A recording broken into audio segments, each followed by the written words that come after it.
Buongiorno a tutte e a tutti, direi che ci siamo, quasi in orario, prima del quarto d'ora accademico, ineccepibili come abbiamo fatto per mesi, con ritmi forsennati che ci hanno portato da gennaio a qui, ma in realtà da un anno fa ad oggi, rieccoci qua. Sono felice e onorata di concludere con voi la prima edizione dei nostri corsi in lavoro e cooperazione e diritto e gestione delle imprese cooperative. Come strutturiamo questa nostra ultima ma non ultima mattinata insieme, perché chi entra a Uniud poi, l'abbiamo capito, non ne esce mai. Abbiamo degli affezionati frequentatori, ma poi daremo il premio fedeltà a chi ha almeno 3 corsi post lauream di Uniud. Ebbene, strutturiamo questa mattinata così. Sono onorata di avere qui degli amici, dei colleghi e degli ospiti.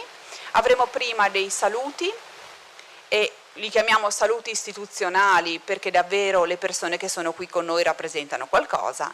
Poi avremo delle relazioni, poi avremo un super guest da remoto, ricordiamoci di connetterlo, e avremo poi un momento di festeggiamenti e di conferimento dei diplomi.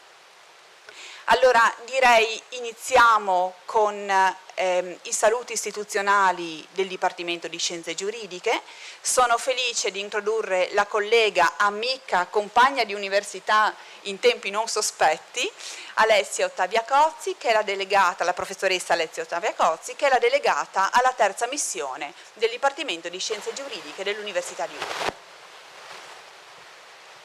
Buongiorno a tutti. Vi ringrazio per ospitarmi e portarvi questi saluti introduttivi. Io parlo a nome del Dipartimento di Scienze Giuridiche dell'Università di Udine e della sua direttrice pro tempore, la professoressa Elena D'Orlando. Sono delegata alla terza missione e vi dirò in 2 parole che cosa vuol dire questo, perché è un concetto abbastanza oscuro. Prima missione dell'università, la didattica, e voi ne siete qui seduti un esempio. Seconda missione, la ricerca. Terza missione, il trasferimento del sapere nei confronti del territorio, quindi al di fuori di queste aule universitarie. Mi permetto di dire che questi corsi di aggiornamento nella loro prima edizione, e oggi capisco bene che è una giornata di festa per voi, quindi diritto e gestione delle imprese cooperative, lavoro e cooperazione, sono proprio un emblema del rapporto che dovrebbe esserci sempre tra l'università e i soggetti esterni. Che cosa vuol dire questo? Che trasferimento del sapere non vuol dire, diciamo noi tra noi, riempire dei vasi con le nostre nozioni, ma vuol dire invece raccogliere le esigenze del territorio. Questi corsi d'aggiornamento, seguendo il lavoro della professoressa Zilli, che è davvero sempre vulcanica e ha una enorme capacità di cogliere quello che accade, il sentire diciamo sul territorio, sono nati proprio per rispondere a un'esigenza che veniva da fuori. E questa esigenza, manifestata dalle cooperative i cui rappresentanti sono presenti e li ringrazio per essere qui, significa appunto costruire un percorso insieme in cui, come dire, di fronte all'esigenza manifestata da fuori, l'università dà qualcosa che può essere utile per i soggetti esterni e contemporaneamente, questa è la parte bella, prende qualcosa, perché la vostra vita vissuta, la vostra esperienza, quello che fate è per noi fonte sempre di curiosità, sollecitazione e anche di apprendimento. Abbiamo sempre bisogno di capire e di comprendere, guardando voi che siete la parte temporaneamente all'esterno dell'università e oggi invece qui dentro. Mi permetto soltanto quindi di, da una parte, ringraziare per il Dipartimento di Scienze Giuridiche la professoressa Zilli per tutte le sue iniziative e il laboratorio lavoro con cui appunto lei opera e che rappresenta davvero un punto di riferimento per il nostro Dipartimento. E d'altra parte, siccome capisco che è una giornata di festa, di farvi le congratulazioni per aver seguito, immagino con tenacia, anche in questo periodo storico per niente facile, questo corso. Vi auguro di averne tratto tutto il meglio che potevate prendere e che oggi sia davvero per voi una giornata speciale. Congratulazioni.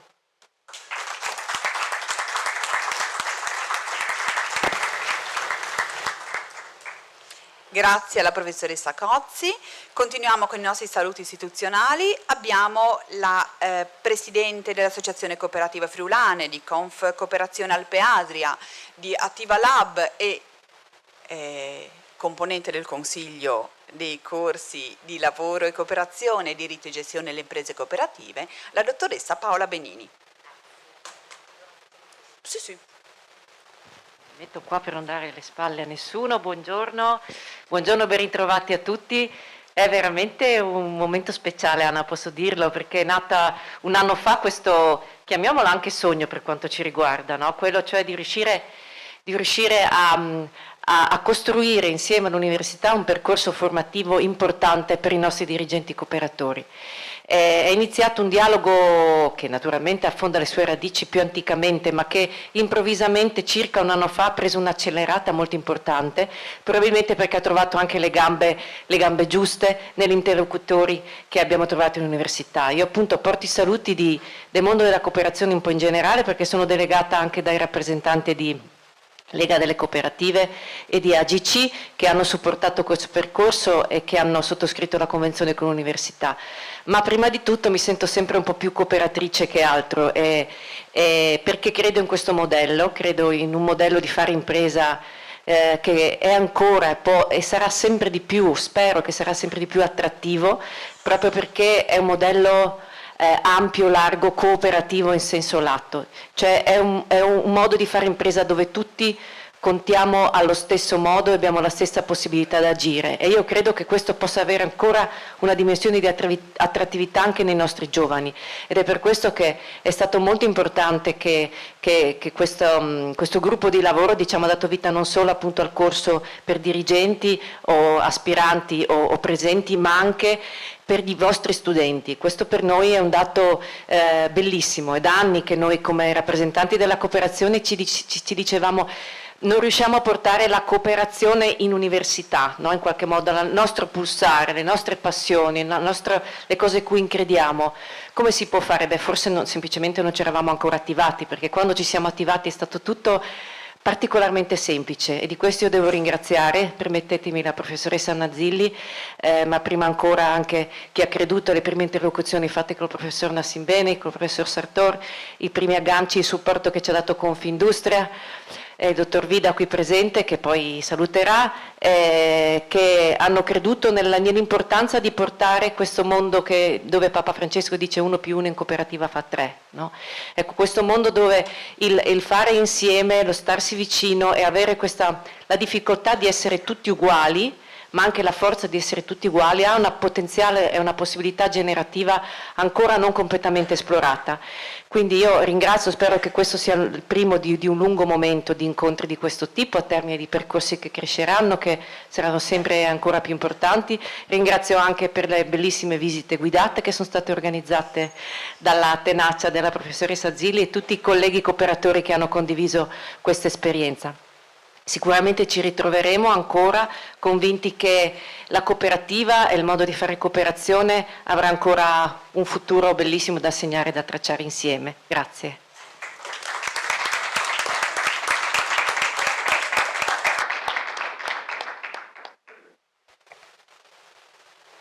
Grazie davvero anche alla Presidente Benini, che ci ha anche accompagnati nelle visite dell'ultimo periodo, per cui poi faremo il punto anche sulle cose che abbiamo fatto e credo che riusciremo a confrontarci di nuovo su questo. Passo davvero volentieri la parola al Presidente di Fondo Sviluppo, il dottor Giuseppe Graffi Brunoro, perché se le gambe ci sono bisogna poi essere aiutati ad andare da qualche parte, e Fondo Sviluppo è stato il partner eccezionale della nostra prima edizione del corso di diritto e gestione alle imprese cooperative. Adesso poi gliene chiediamo altri 3 o 4. Presidente. Bene, allora, più che le gambe forse noi ci abbiamo messo... Forse l'ho spento.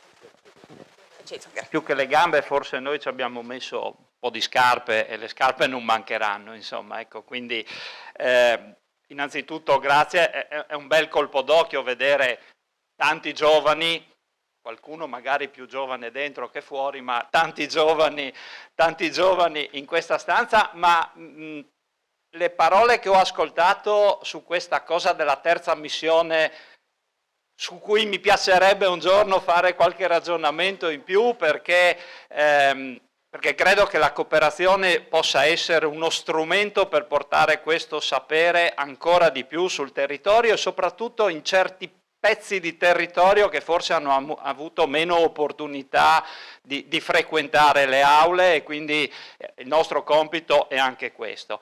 Ma permettetemi anche l'occasione, visto che ho l'opportunità di avere da una parte l'università e dall'altra parte un pezzo importante della dirigenza cooperativa di questa regione, due considerazioni. Una all'università. Sento sempre parlare di specializzazione, so che forse dirò qualche eresia e forse andrò un po' contro tendenza, ma non acceleriamo troppo la specializzazione. Il mondo è complesso, il mondo ha bisogno di un terreno che per essere reso fertile ha bisogno di multidisciplinarietà. Non specializziamo i ragazzi troppo presto. Ci ritroviamo con delle persone iperspecializzate nel mondo del lavoro che certo sono utili a noi imprese, ma poi quando il mondo cambia, e abbiamo visto che il mondo cambia rapidamente al punto che a furia di cigni neri non sappiamo più gestire neanche i cigni bianchi, vedo che manca una cultura di fondo, una capacità di saltare da una materia all'altra che forse l'università può aiutare ad acquisire. Facciamoli specializzare un po' dopo, diamogli gli strumenti. Io avevo un professore che ha lasciato il segno, credo, nella mia formazione, mi dice: ragazzi, io vi insegno tutto quello che ancora non saprete, cioè vi insegno a imparare. Ecco, credo che questa sia la missione che dovete, come dire, aumentare.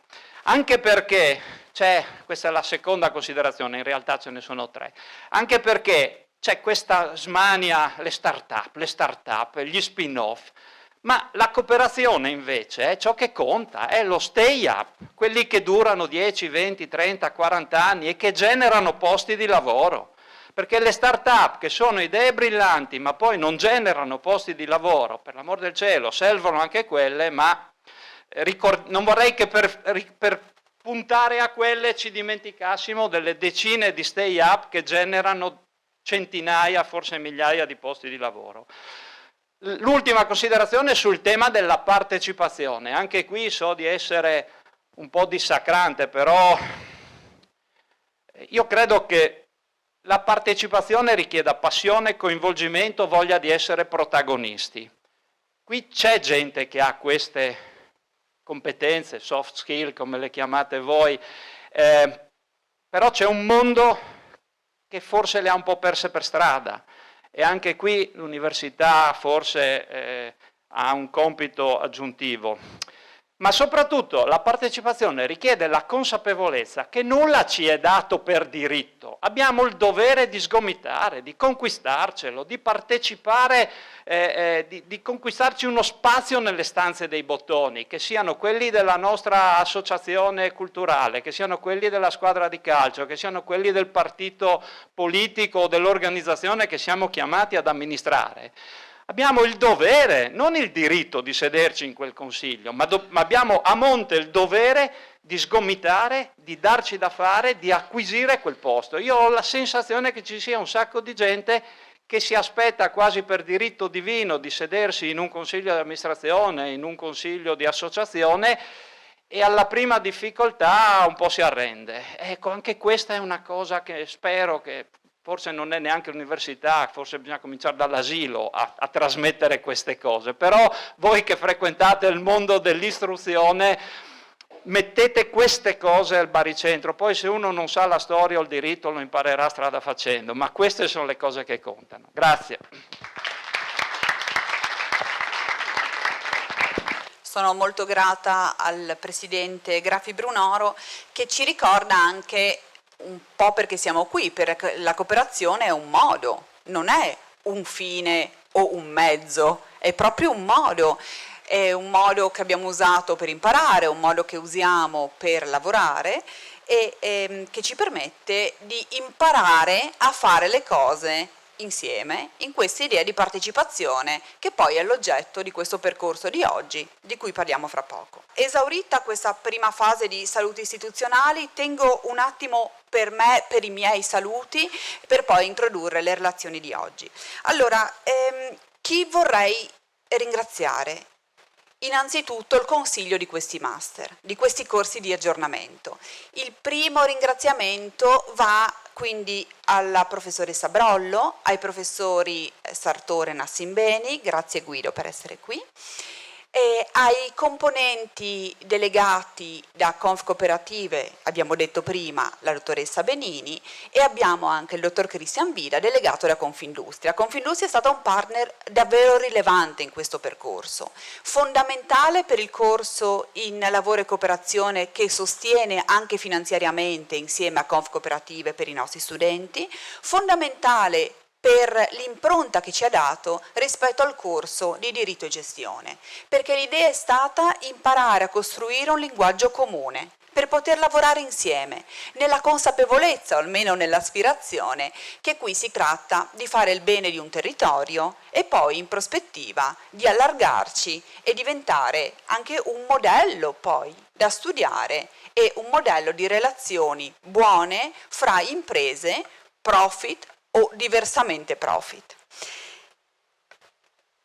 Ancora un ringraziamento alle strutture amministrative, perché va detto, costruire dei corsi non è semplice né dal punto di vista progettuale, ma in questo io sono stata super aiutata e ho avuto l'opportunità di lavorare con chi aveva anche grande esperienza, ma dal punto di vista amministrativo qui devo dire l'Ateneo ha fatto il miracolo, perché noi siamo arrivati con un foglietto e dei file a giugno di un anno fa, oggi è il 25, la nostra prima riunione è stata il 18 giugno di un anno fa e il 2 luglio siamo arrivati con i nostri primi file, i nostri primi foglietti. Da lì è stata una corsa in cui ci hanno sostenuto gli uffici del Dipartimento di Scienze Giuridiche dell'Ateneo Udinese, l'ufficio master con le due deleghe, il professor Caffarelli delegato alla didattica e all'epoca anche ai master,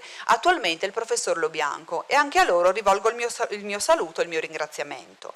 Ci ha aiutati moltissimo in questa prima edizione la nostra partecipata di Ateneo che si occupa della formazione, che è Fare un IUD, e in questa situazione particolare il mio ringraziamento va al project manager Giacomo Meula, ma davvero e di cuore alla dottoressa Arianna Tomasetic, che ci ha accompagnati e anche guidati nell'organizzazione di eventi complessi.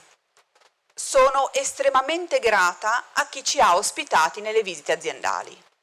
Abbiamo visitato 3 realtà della Carnia, non perché sono di parte, ma vi ho un po' obbligati a venire a vedere come si fa dalle mie parti, e si fa davvero bene. Siamo stati in visita alla SECAB, Società Elettrica Cooperativa Altobut, e siamo stati in visita al caseificio Altobut, e si ricorderanno di noi per parecchio tempo perché li abbiamo saccheggiati, e siamo stati in visita alla cooperativa Borgo Soandri dell'Albergo Diffuso di Sutrio. A questi primi 3 nostri soggetti ospitanti rivolgo un saluto, perché ci stanno anche poi, ci vedranno online, sono impossibilitati a partecipare perché mi hanno detto da noi il sabato si lavora. Ancora, siamo stati ospitati da delle realtà davvero eccezionali della cooperazione romagnola, non devo dire dell'Emilia Romagna, non devo dire emiliana, devo dire cooperazione romagnola. E abbiamo visto delle realtà importanti, poi magari le rivediamo dopo. Queste realtà sono state la cooperativa Ceramiche di Imola, la cooperativa Al Solco, l'enorme esperienza di Conservitalia, che è una cooperativa, e l'esperienza di Fratelli è Possibile, dove siamo stati accuditi, accompagnati, per poi essere pronti a visitare la realtà del teatro di Ravenna. E questo percorso è stato un percorso umanamente gratificante, professionalmente avvincente, ovunque abbiamo imparato, e spero che ci richiamino per l'anno prossimo, perché noi siamo stati bene. E direi che in questa prima fase di saluti possiamo fermarci qui e poi riflettere dopo insieme su chi vogliamo ancora ricordare in questo momento di condivisione di oggi, nella consapevolezza che andrebbero raccontati tutti i docenti di questo corso. Abbiamo avuto una faculty, un gruppo di docenti eccezionale che hanno lavorato benissimo, un gruppo che ha lavorato benissimo insieme, un gruppo che si è anche messo in discussione, ha cercato, e secondo me è riuscito, a dare delle competenze tecniche in un settore difficile, in un territorio che nemmeno aveva provato ancora a sperimentare una ricerca e un lavoro sulle imprese cooperative al livello a cui l'abbiamo portato quest'anno. Quindi ancora grata ai nostri docenti. E direi siamo pronti per iniziare. Ringrazio la collega Cozzi e cedo con molto piacere la parola al nostro primo relatore di oggi.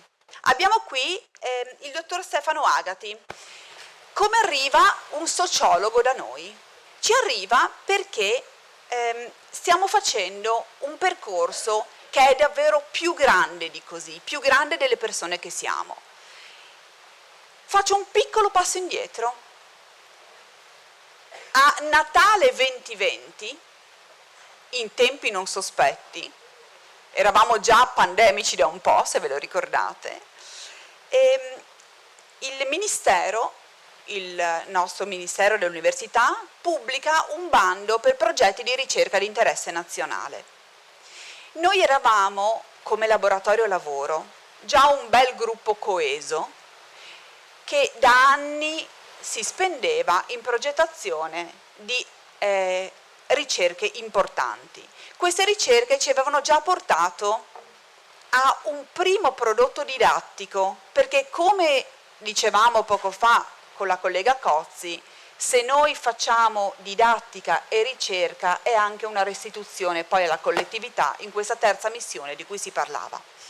Il nostro percorso di ricerca ci aveva già portati, dicevo, a un progetto di didattica che era il Master Mind in inclusione delle diversità.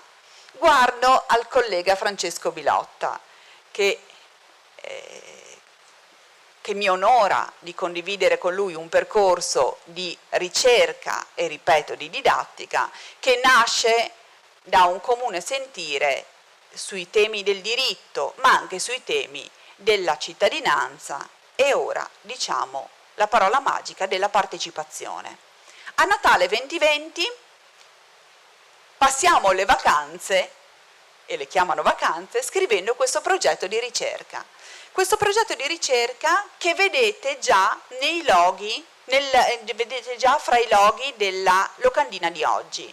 Questo progetto si chiama Inspire e ha l'ambizione di ricostruire che cosa succede rispetto alla partecipazione nei luoghi di lavoro, dove la partecipazione, su cui ci stiamo interrogando, e chi più di noi cooperatori può farlo oggi, la partecipazione delle persone alla gestione delle imprese deve essere vista come uno strumento per migliorarne il benessere. Da qui il titolo del convegno di oggi assume un altro significato rispetto alla partecipazione intesa solo come esercizio di cittadinanza. Noi crediamo, e lo scriviamo in questo progetto di ricerca, che se le persone possono e hanno il diritto di partecipare all'organizzazione dei luoghi, degli ambienti, delle strutture in cui lavorano, questa può essere una chiave importante per migliorarne il benessere, ma lo diciamo qui oggi, per provare a contrastare questi effetti negativi che abbiamo attorno a noi. Il presidente Graffi Brunoro dice il cigno nero e di cigni neri ne vediamo parecchi, guardiamo ai cigni bianchi. Allora l'idea che portiamo qui in questo evento di oggi è: parliamo di partecipazione come strumento per contrastare questo momento negativo. E chi più del mondo cooperativo può parlare di partecipazione? Per costruire un discorso dobbiamo capire di che cosa stiamo parlando. E su questo sono grata al collega Strizzolo per avermi segnalato e avermi introdotto il dottor Stefano Agati. Stefano è sociologo professionista.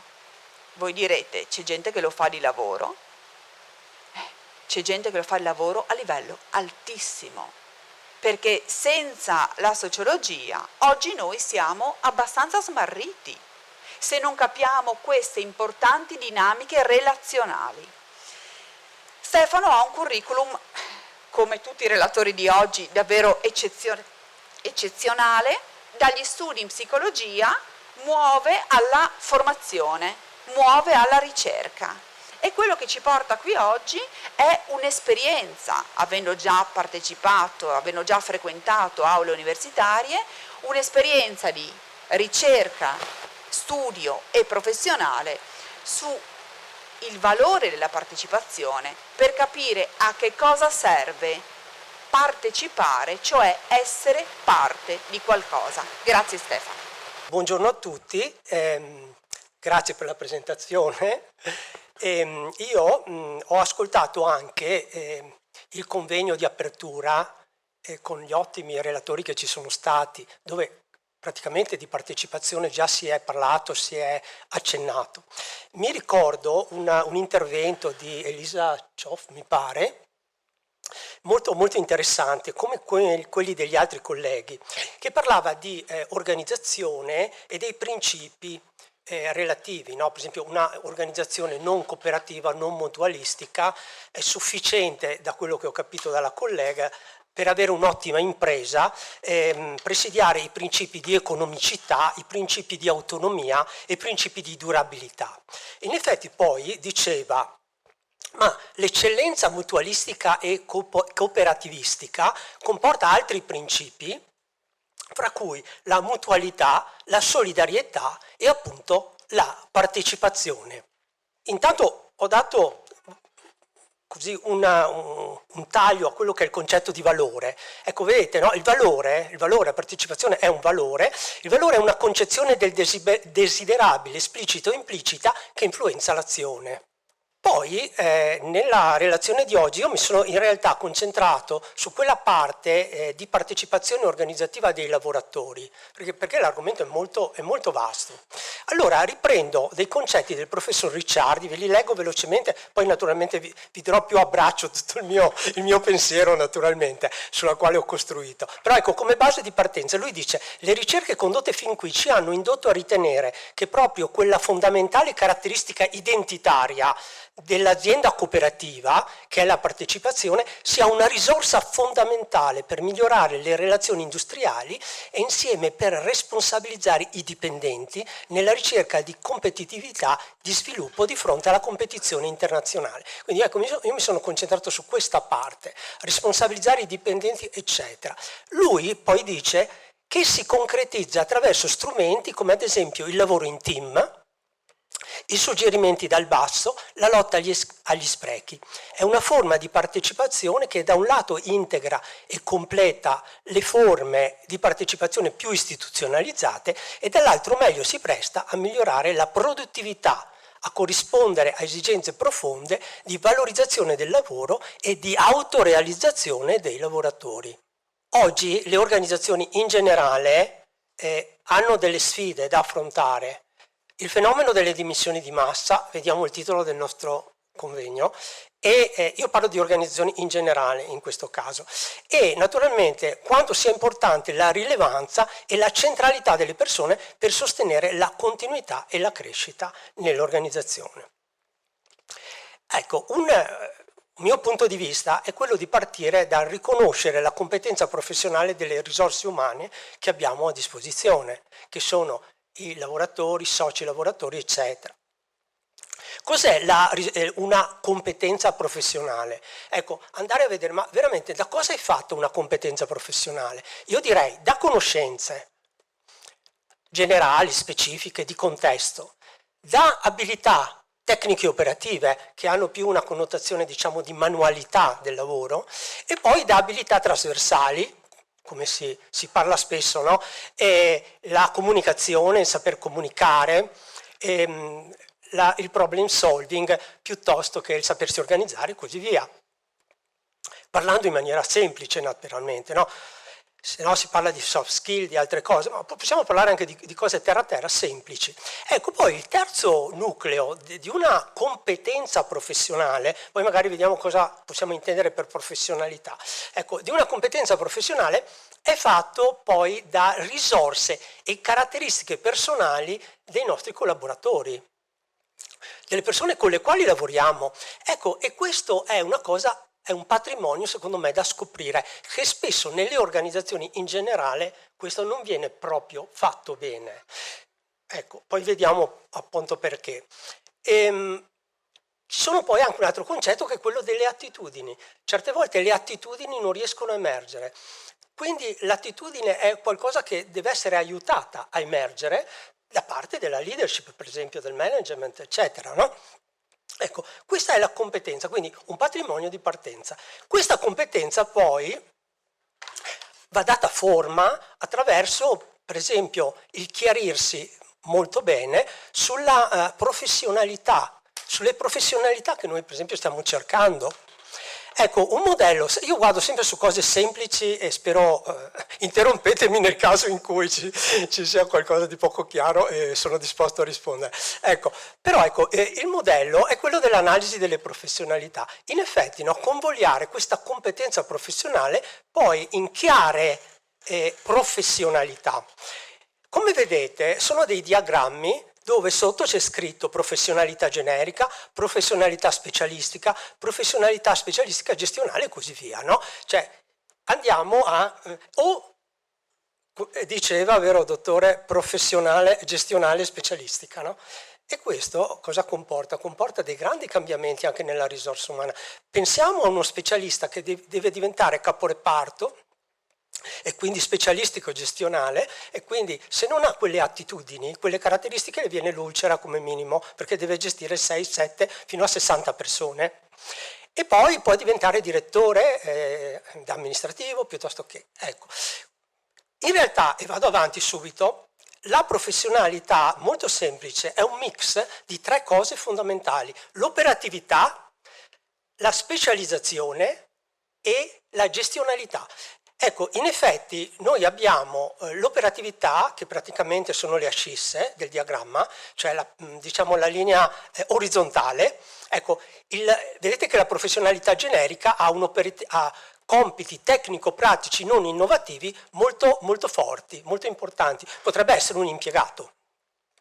La specializzazione è quella asse che va in diagonale in profondità. Che cos'è la specializzazione? Come definizione, la conoscenza applicata al mestiere.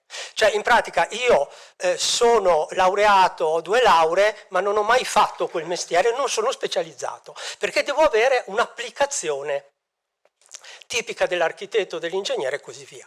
E poi la gestionalità, che è quella discrezionalità decisoria sull'uso di risorse. Possono essere risorse umane, macchinari, eccetera. Ecco, questo è un dare forma alla professionalità.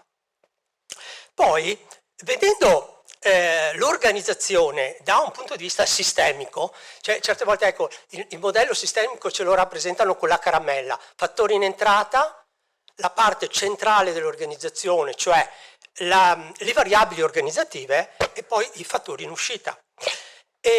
È molto interessante pensare che comunque i valori sociali, saper coniugare i valori sociali con le variabili organizzative, vuol dire trasportare dei fattori in entrata, i valori sociali, all'interno dell'organizzazione e riuscire a coniugarli con le variabili organizzative. Ad esempio, le strategie. Certo, quando parliamo di strategie parliamo di vision, di mission, eccetera. Però le strategie sono anche strategie che si possono operare sul cliente interno, cioè il collaboratore, fare del welfare aziendale. Ecco, mi viene in mente, ho partecipato a una manifestazione un mese fa dove alcune aziende responsabili del personale presentavano le loro performance. È una manifestazione molto conosciuta nel Veneto, e c'era un'azienda del veneziano che faceva vernici, ecco, per andare sul concreto, che faceva del welfare aziendale fino ad arrivare a contribuire al pagamento delle bollette magari dei dipendenti, ecco, comunque forme di welfare possibili. Oppure la reputazione, un'altra azienda, mi ricordo, del Padovano, che si poteva vantare della propria reputazione, inteso come comportamento, storia e percezione degli stakeholder. Tant'è che adesso che c'è la carenza nella ricerca del personale, no? Non troviamo gli elettricisti, non troviamo questi, no, da noi ci sono, perché abbiamo una reputazione, parlo di un'azienda di Campodarsego che fa trattori, che penso conosciate, no? Abbiamo una reputazione per cui noi gli elettricisti ce li abbiamo, tutti vorrebbero venire a lavorare da noi. Ecco, quindi questo è molto importante. Poi si può lavorare sulla struttura di base come variabile organizzativa, pensando all'organigramma, ma pensando anche ai ruoli. Se ci pensate, i ruoli in realtà non sono solo un'area prescritta, ma c'è un'ampia area discrezionale. Quindi praticamente quando affido dei compiti a un collaboratore, sono i singoli compiti, la somma dà le mansioni, naturalmente può essere anche superato questo concetto, ma è per semplificare. Le mansioni sono l'area prescritta del ruolo, però il ruolo c'ha anche una grossa area discrezionale, quindi quella quota di interpretazione della realtà organizzativa che l'azienda non ti può definire, ma ti può lasciar fare, dopo vediamo magari anche come, però ecco l'area discrezionale, non chiudere, non porre dei limiti troppo vincolanti. Un altro discorso che si può fare, sempre in merito all'organizzazione, è quello di valutare anche il nostro stadio del ciclo di vita della nostra organizzazione. Non so se magari qualcuno di voi ci ha mai pensato, ma io penso di sì, chiaramente. La nostra organizzazione a che punto è? Cioè, è in declino o sta crescendo veramente? No? Ecco, quindi c'è un modello, il modello di Adizes, che è interessante, che dice un'organizzazione, teoricamente, può avere 11 momenti di vita, 11 fasi, e sono la fase nascente, la fase bambina, sono belli anche i termini, no? Danno l'idea, la fase di sviluppo, la fase adolescente, la fase primaria, molto bella. Poi c'è una fase possibile di stabilità e maturità, dove però, secondo me, è già negativa, non si cresce più, non c'è più spinta.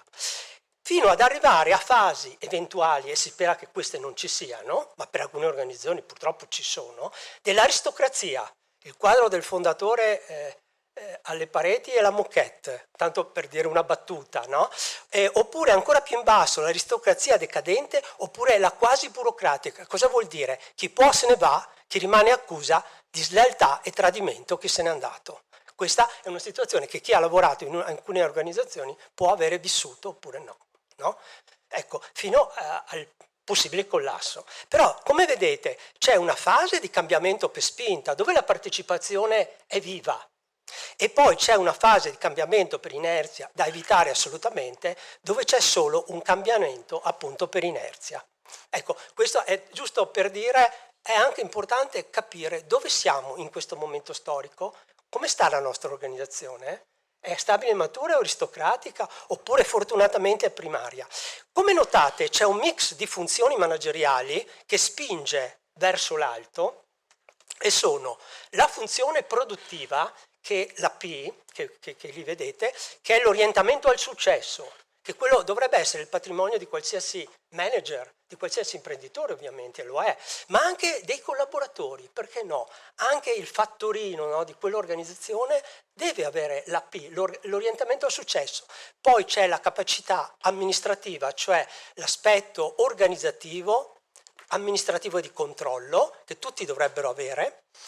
La E, che è la imprenditorialità, intesa come assunzione di rischi e creatività, quindi al collaboratore vanno date le possibilità di avere creatività, tanto più se fa parte delle sue attitudini.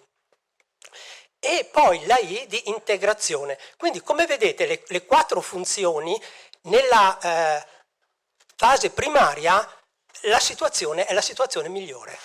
Poi ecco c'è anche un discorso collegato alla leadership. È molto importante il leader. È molto importante il leader. E quando si parla di leadership spesso si viene abbagliati, no, dal concetto il leader carismatico, no, al quale quasi si tende a obbedire per devozione, oppure il leader trasformazionale, il quale è uno che ha una teoria, che è visionario e che ti porta verso praticamente delle determinate azioni e le razionalizza. E poi c'è anche un leader invece che potrebbe essere il leader vincente, secondo me, in un'organizzazione, che è il leader situazionale. Cosa fa il leader situazionale?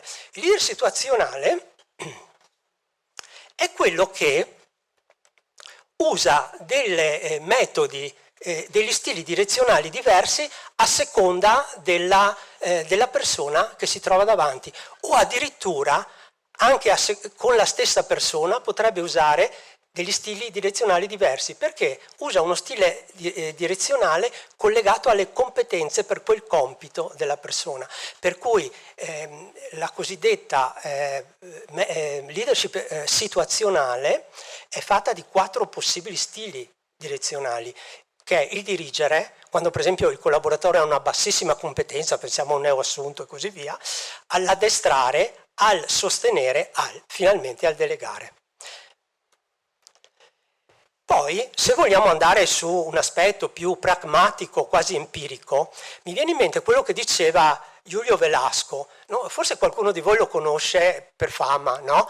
Quindi grande coach e anche grande direttore, dirigente nel mondo del calcio, coach nella pallavolo, dirigente nel mondo del calcio. E lui con la sua flemma nei suoi corsi dice, ma un leader deve essere se stesso. No? Parlando in un italiano un po' sull'argentino, no? Ecco, un leader deve essere se stesso. Infatti però ha ragione, no? Nella sua pragmatica e semplicità. Quante volte abbiamo cercato di imitare gli altri per essere leader, sbagliando completamente, perché non faceva parte del nostro stile. Poi dice, un leader deve essere autorevole, un leader che per esempio cambia settore deve sapere tanto, essere autorevole e studiare, ricominciare a studiare da capo. Perché deve sapere tutto fino in fondo e non può lavorare solo sulla crosta delle cose, ma sapere tutto fino in fondo. Poi dice, un leader, io ve lo porto dall'esperienza diretta perché l'ho sentito da lui, no? Un leader deve essere giusto e questo porta partecipazione. Si deve ricordare anche dopo 2 anni che a quella persona ha dato un permesso e che a questa persona adesso magari glielo deve negare, ma però gli deve dire il perché e se lo deve ricordare. Quindi deve avere essere e sembrare giusto, forma e sostanza. Un'altra cosa è il leader deve saper combinare gli obiettivi dell'organizzazione con le esigenze dei collaboratori, ovviamente.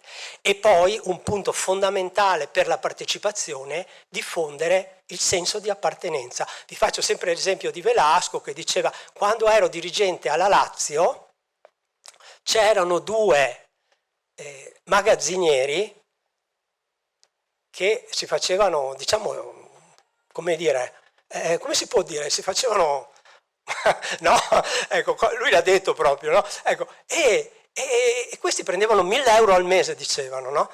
E a un certo punto la società ha detto, ma facciamo delle coppe perché abbiamo vinto la coppa, diamo delle coppe ai giocatori, ai calciatori, ai manager.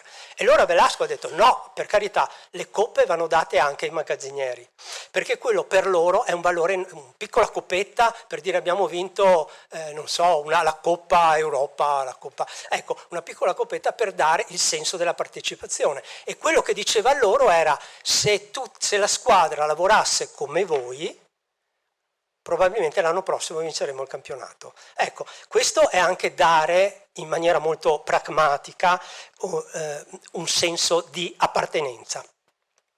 Un altro aspetto molto importante, secondo me, è l'appartenenza attraverso un team avanzato che persegue l'eccellenza. Questo io l'ho sperimentato con una grossa azienda ospedaliera, per esempio, È una cosa semplicissima, si basa su 3 pilastri. È chiaro che poi bisogna lavorarci in maniera coinvolgente per i gruppi e saranno i gruppi stessi che ti daranno delle risposte, perché sono loro che sanno come risolverli i problemi, no? Ecco, noi dall'alto certe volte abbiamo delle difficoltà. Ecco, le informazioni, quindi il primo pilastro del lavoro in squadra sono le informazioni.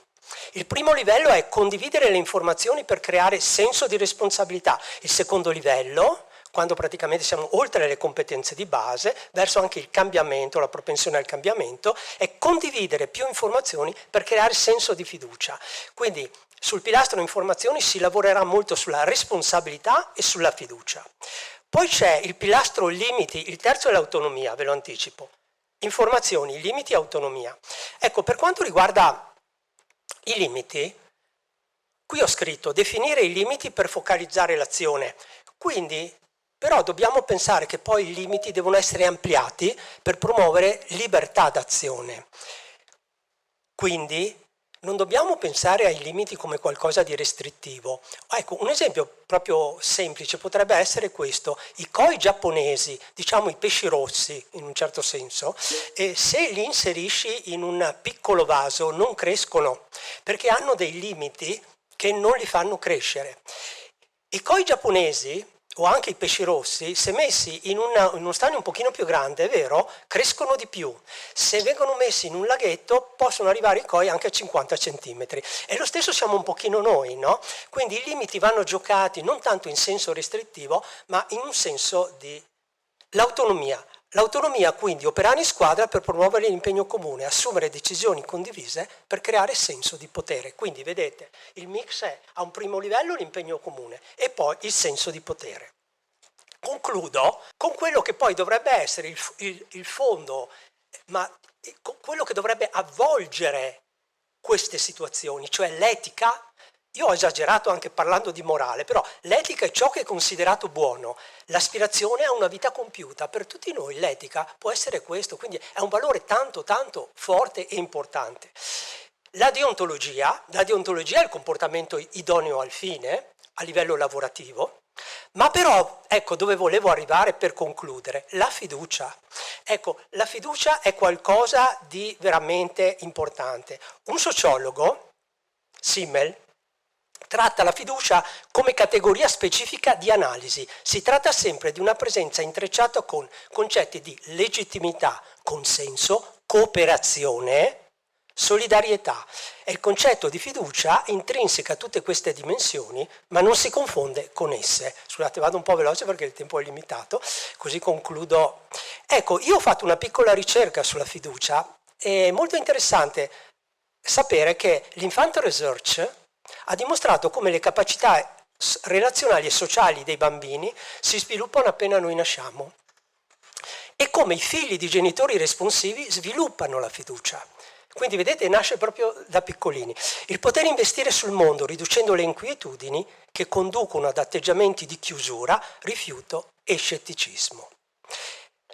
Concludendo, possiamo dire che vi sono 2 tipi di fiducia, una fiducia sistemica o impersonale, cioè quando il destinatario di tali aspettative è costituito dall'organizzazione naturale e sociale nel suo insieme, e una fiducia invece personale o interpersonale quando il destinatario è costituito da attori individuali. Il processo comunicativo è parte del contenuto dell'aspettativa fiduciaria come gli attributi del destinatario. Ecco, se ci chiediamo ma qual è il contenuto dell'aspettativa fiduciaria?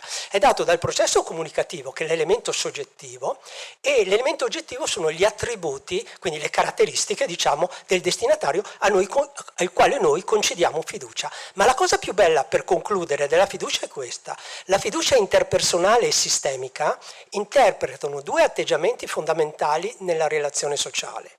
La fiducia personale, una volta concessa e resa esplicita, attiva una relazione sociale anche all'interno dell'organizzazione.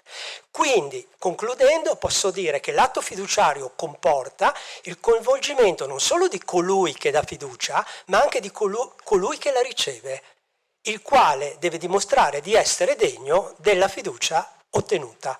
Ho concluso. I tempi sono... Grazie.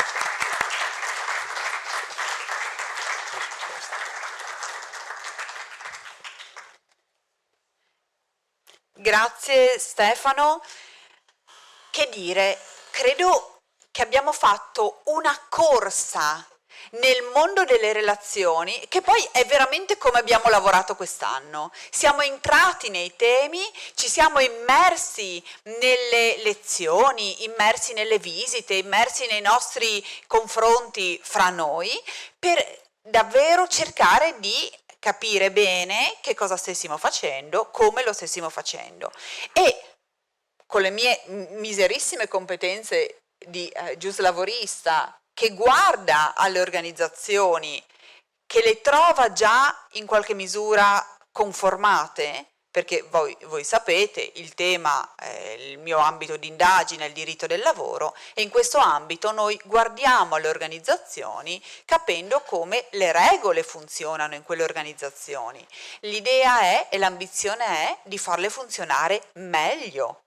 E allora quello che porto a casa da questa bellissima relazione è l'idea che le persone sono tutte delle singole individualità da non prendere come mucchio di dipendenti indistinti, ma da valorizzare uno a uno. E lo stesso vale per il management, lo stesso vale per il board, una persona alla volta.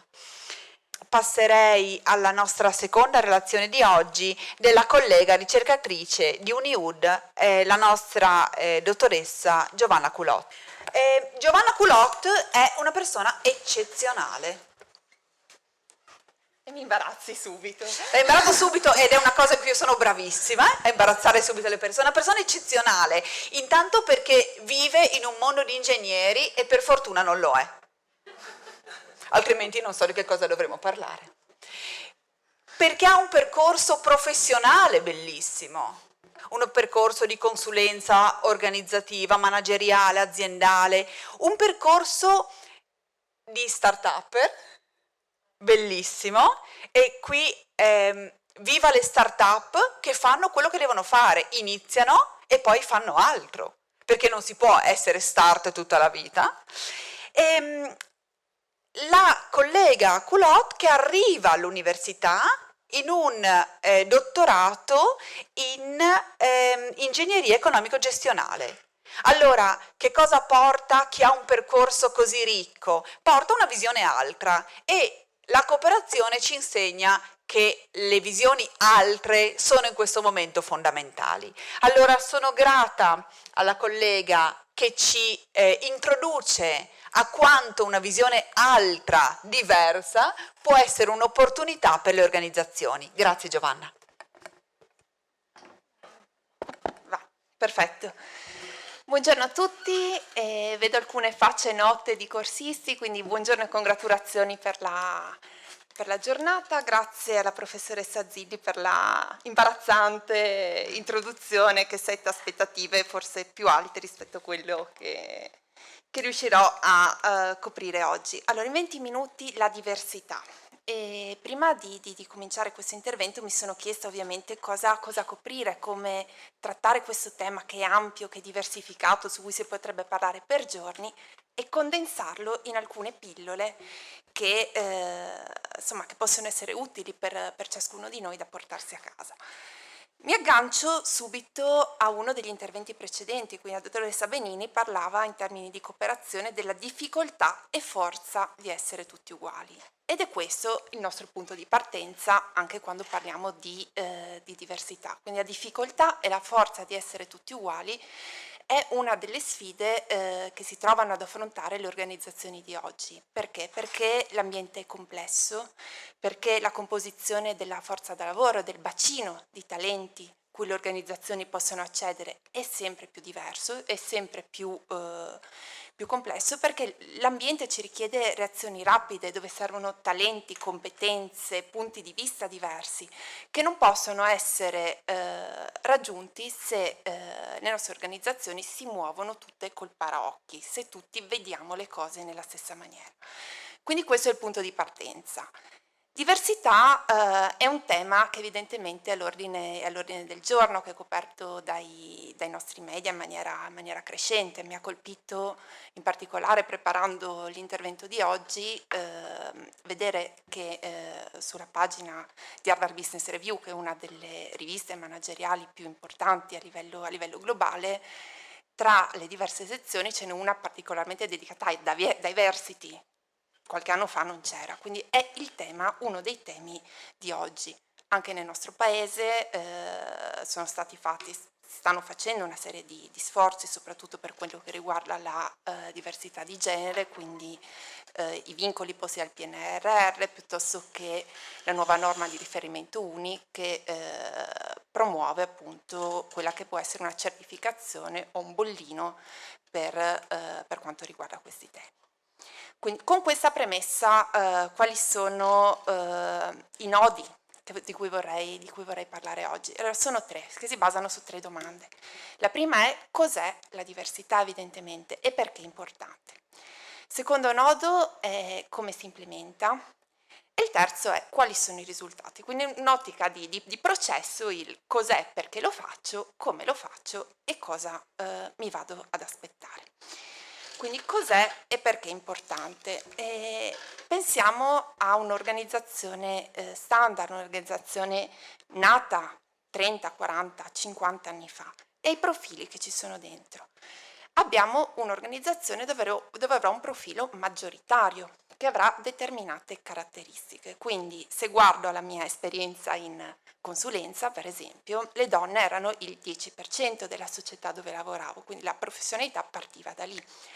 Erano laureati in ingegneria e in economia, ma non di università qualsiasi, della Bocconi o del Politecnico, quindi il profilo era quello.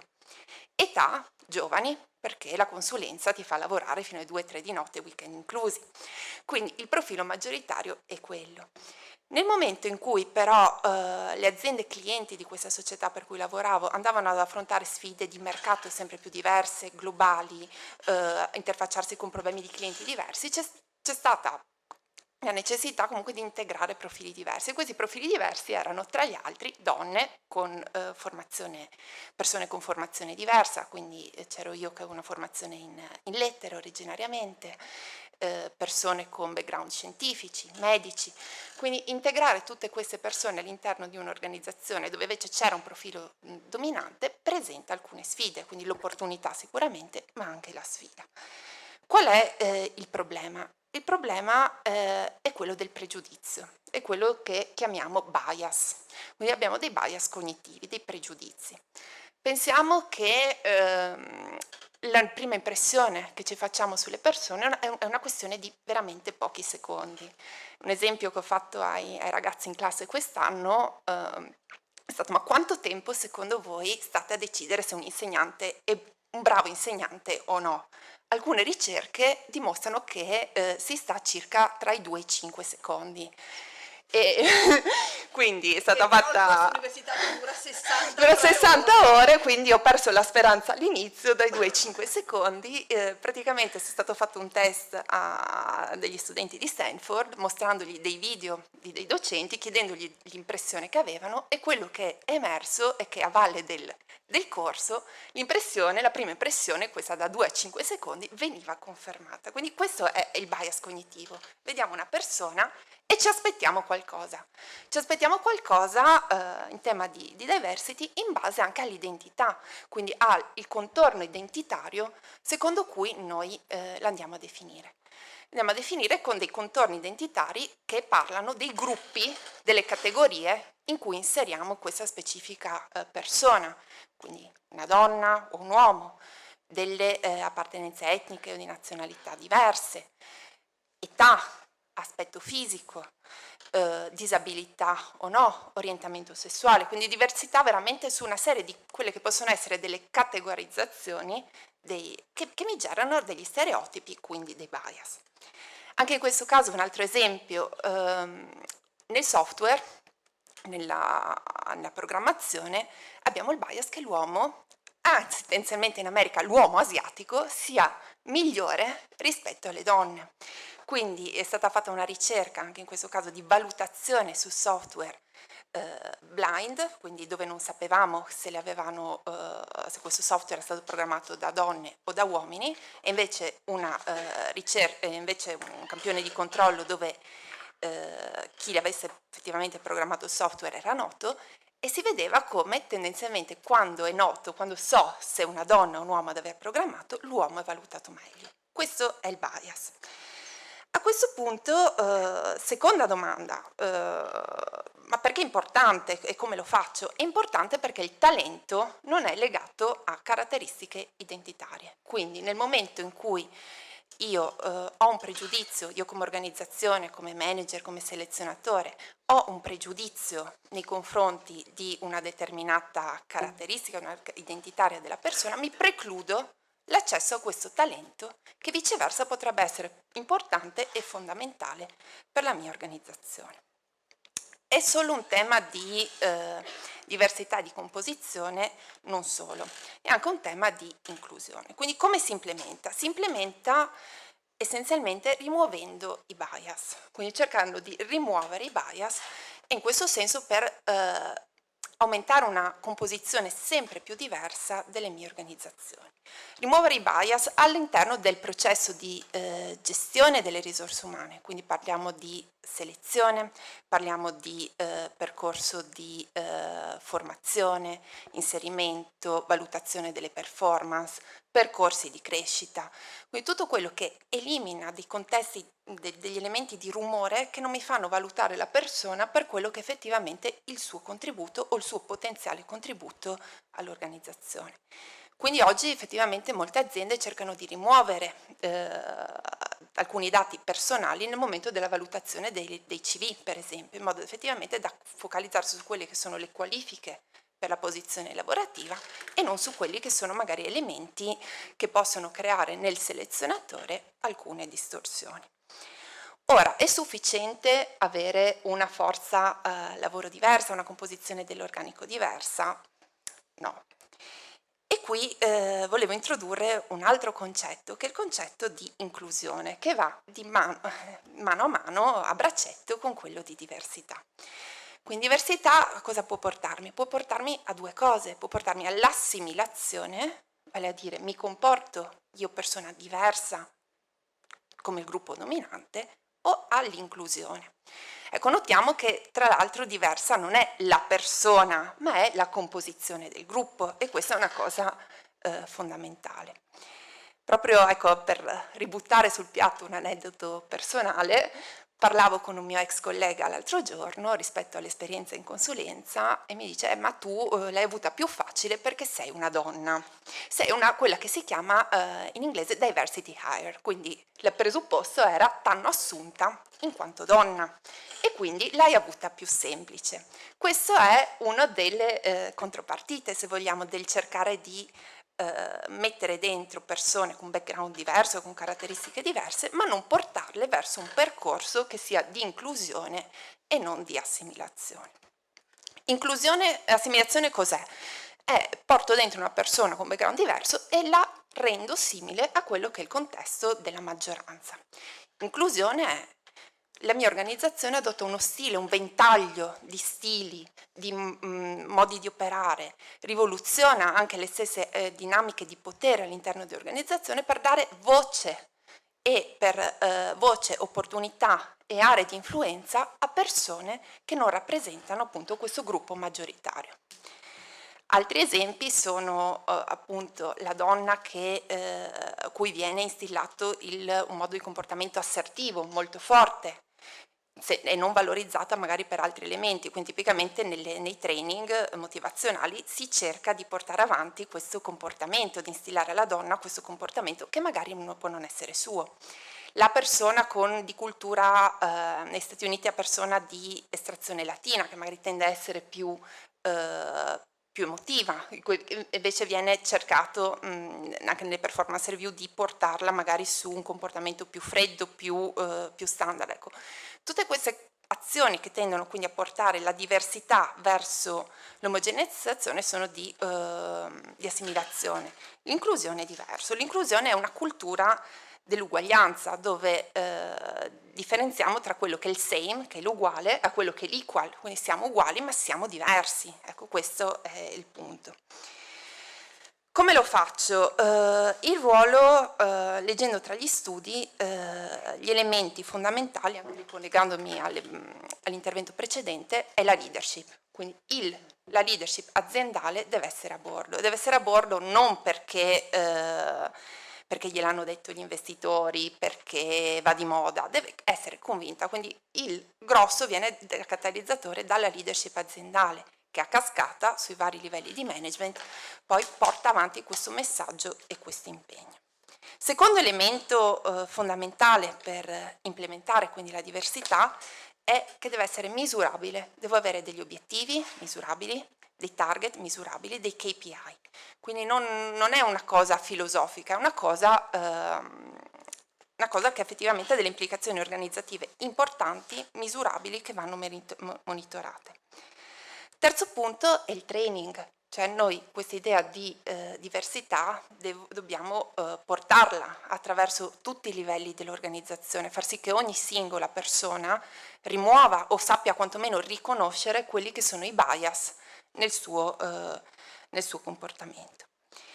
In linea generale quello che emerge è che la differenza tra le organizzazioni veramente inclusive e quelle che non lo sono è un'attitudine verso il learning, verso l'apprendimento. Quindi questa attitudine, questa cultura dell'apprendimento, della valorizzazione delle differenze non sarà un qualcosa che costruisco nel giro di 6 mesi. Un'organizzazione che abbraccia questo percorso della diversità dovrà avere un orizzonte più pluriennale, è veramente un cambiamento culturale. Esistono ricette che valgono per tutti. Abbiamo detto sì, leadership, misurazione, cambiare processi, training, però di fatto è un percorso che è fortemente specifico rispetto al contesto. Quindi anche in questo caso leggevo proprio ieri sera un'intervista alla Global Chief Diversity Officer di Sodexo, dove diceva che nel momento in cui andate in India a parlare di diversità, in questo caso parliamo di diversità di genere, si era resa conto che le dipendenti donne, le dipendenti di genere femminile, non avevano modo di dedicare tanto tempo al lavoro. Ma perché? Perché le suocere a casa gli dicevano no, devi fare il lavoro domestico. Quindi come fa l'azienda, l'organizzazione a influire su quello che è il contesto anche sociale, anche esterno, rispetto al perimetro di leve e sfera d'azione che le sono propriamente pertinenti. Ecco, in questo caso qua Sodexo aveva implementato in India il Recognition Days, quindi davano dei premi di riconoscimento alle dipendenti che si impegnavano, le dipendenti portavano a casa questo premio e i familiari stessi dicevano ah bene, brava, e allora le davano più spazio per poi dedicarsi all'attività lavorativa. Quindi dipende dal contesto. Negli Stati Uniti è un tema molto molto più sentito, da noi comincia a essere sentito per quanto riguarda la parità di genere. In Francia abbiamo ancora un altro approccio, quindi nel momento in cui andiamo a implementare la diversità dobbiamo sempre considerare il contesto. Terzo punto su cui volevo soffermarmi negli ultimi 5 minuti. Quali risultati? Quando preparavo l'intervento cercavo ovviamente le prove, dammi prove che così arrivo e metto un bel numerone e siamo tutti contenti. In realtà non è così, quindi dipende, con i risultati la risposta dipende. Quindi cosa guardiamo? Allora, risultati economici, ci sono o non ci sono? Ci sono risultati in termini di ritorno dagli azionisti, di efficienza?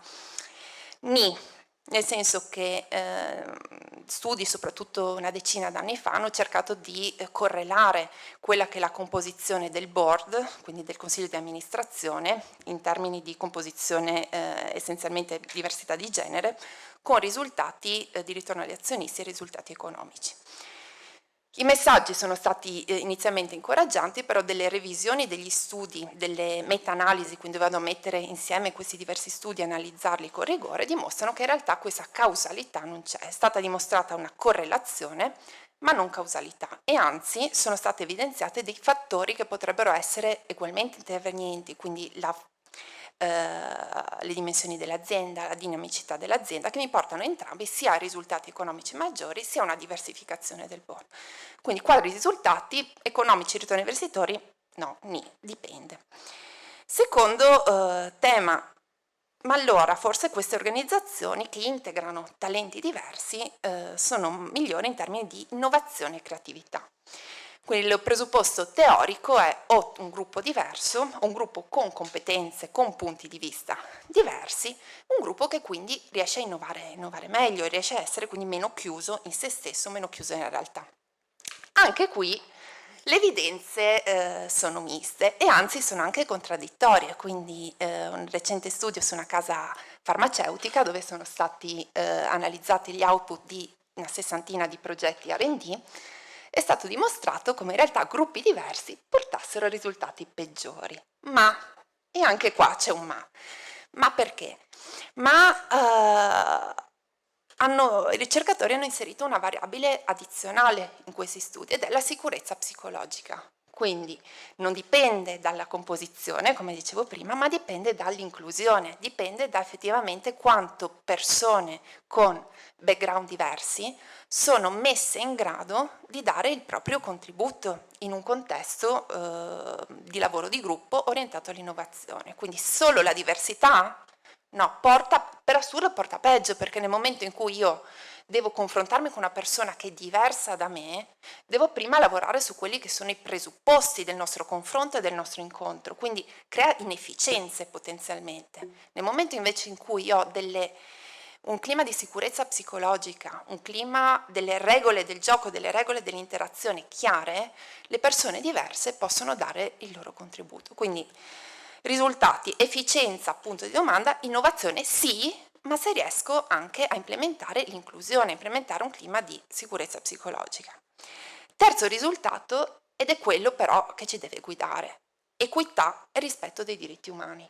Quindi le organizzazioni, se fino agli anni 90, anni 2000, avevamo in mente l'organizzazione o l'azienda stile Wall Street, il film con Michael Douglas, adesso per fortuna non è più così. Quindi l'obiettivo dell'organizzazione non è, e lo è sempre meno, il ritorno all'azionista, ma è effettivamente un creare un qualcosa, un avere un senso. Quindi parliamo spesso di purpose, il senso delle organizzazioni. Quindi se il senso della mia organizzazione, il senso della mia azienda ha sotto il suo cappello sia obiettivi economici ma anche obiettivi di benessere sociale e di rispetto ambientale, allora lo fa perché faccia diverso. Io faccio essenzialmente perché è giusto, perché è la cosa che va fatta e perché dà un senso a quello che è l'operato dell'organizzazione e dell'azienda in cui mi trovo. Bene, io ho concluso.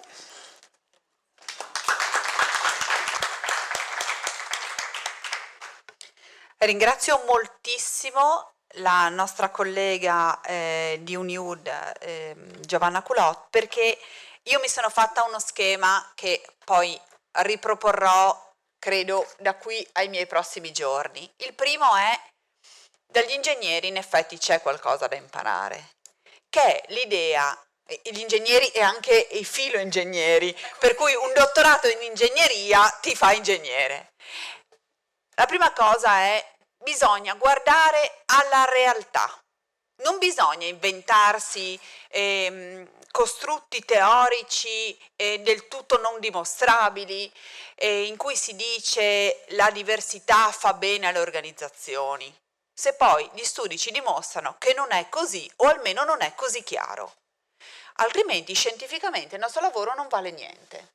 Allora, Giovanna però mi spiega in che cosa la diversità effettivamente, ed è provato, fa bene alle organizzazioni, ed è che questa realtà, questo mondo che ci circonda è radicalmente cambiato. Il paradigma Wall Street del successo a tutti i costi fortunatamente ha fallito, perché quel paradigma passa sopra la testa alle persone e non siamo tutti dei super winner e non siamo tutti in condizione di competere modello Wall Street, anzi pochissimi lo sono, io per prima non lo sono, e forse finalmente si capirà che posso anche non volerlo, E questa è la mia sintesi di questi due primi interventi. La prima è essere la persona che vuoi essere. Paradossalmente credo che quella frase per cui sii la persona di cui avresti avuto bisogno da giovane sia una frase molto vera. Sii quello che vuoi essere. La seconda è sii quello che vuoi essere perché è giusto. C'è un valore nell'equità ed è un valore che porta altro valore alla collettività. Questa generazione e rigenerazione ha degli effetti positivi per tutti. Su questo dobbiamo abituarci all'idea di un lavoro sul testo e sul contesto, perché poi l'inclusione non si fa in astratto, l'inclusione si fa una persona alla volta in concreto.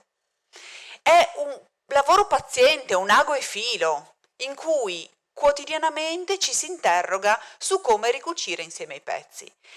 In questo senso sono lietissima di introdurre l'intervento del di nuovo collega e amico professor Matteo Borzaga. È professore ordinario di diritto al lavoro nell'Università di Trento ed è anche professore nella scuola di studi internazionali della stessa università. Voi sapete che il modello trentino è un doppio modello anche dal punto di vista universitario. È delegato del rettore per gli affari legali, è docente in Italia e all'estero, è, qui portiamo anche questo, consigliere di parità nel lavoro della provincia autonoma di Trento. A riprova che l'università restituisce alla collettività e quindi la tua terza missione è anche una terza missione molto operativa. Il collega introduce allora un tema molto concreto che è quella dell'inclusione come si fa. Perché in questo nostro percorso sia di lavoro e cooperazione che di diritto e gestione delle imprese cooperative abbiamo lavorato molto anche sulla cooperazione sociale tipo B, cioè quel modello cooperativo un po' speciale anche rispetto alle cooperative stesse. In questo però ci siamo detti dobbiamo essere sfidanti. L'idea è di riuscire ad avere proposte operative che prendano il meglio di quello che si è già studiato. Allora, se dobbiamo pensare all'efficienza, se dobbiamo pensare alla diversità del gruppo, perché adesso mi sono presa degli appunti molto puntuali, e a equità e rispetto dei diritti umani, credo che il modello dell'inserimento lavorativo delle persone con disabilità sia un modello su cui ci dobbiamo confrontare, ma lo studiamo, come abbiamo cercato di fare in questi corsi, in un modo sfidante, che non è raccontare quello che c'è, ma guardare a un orizzonte un po' più lontano, un po' più grande.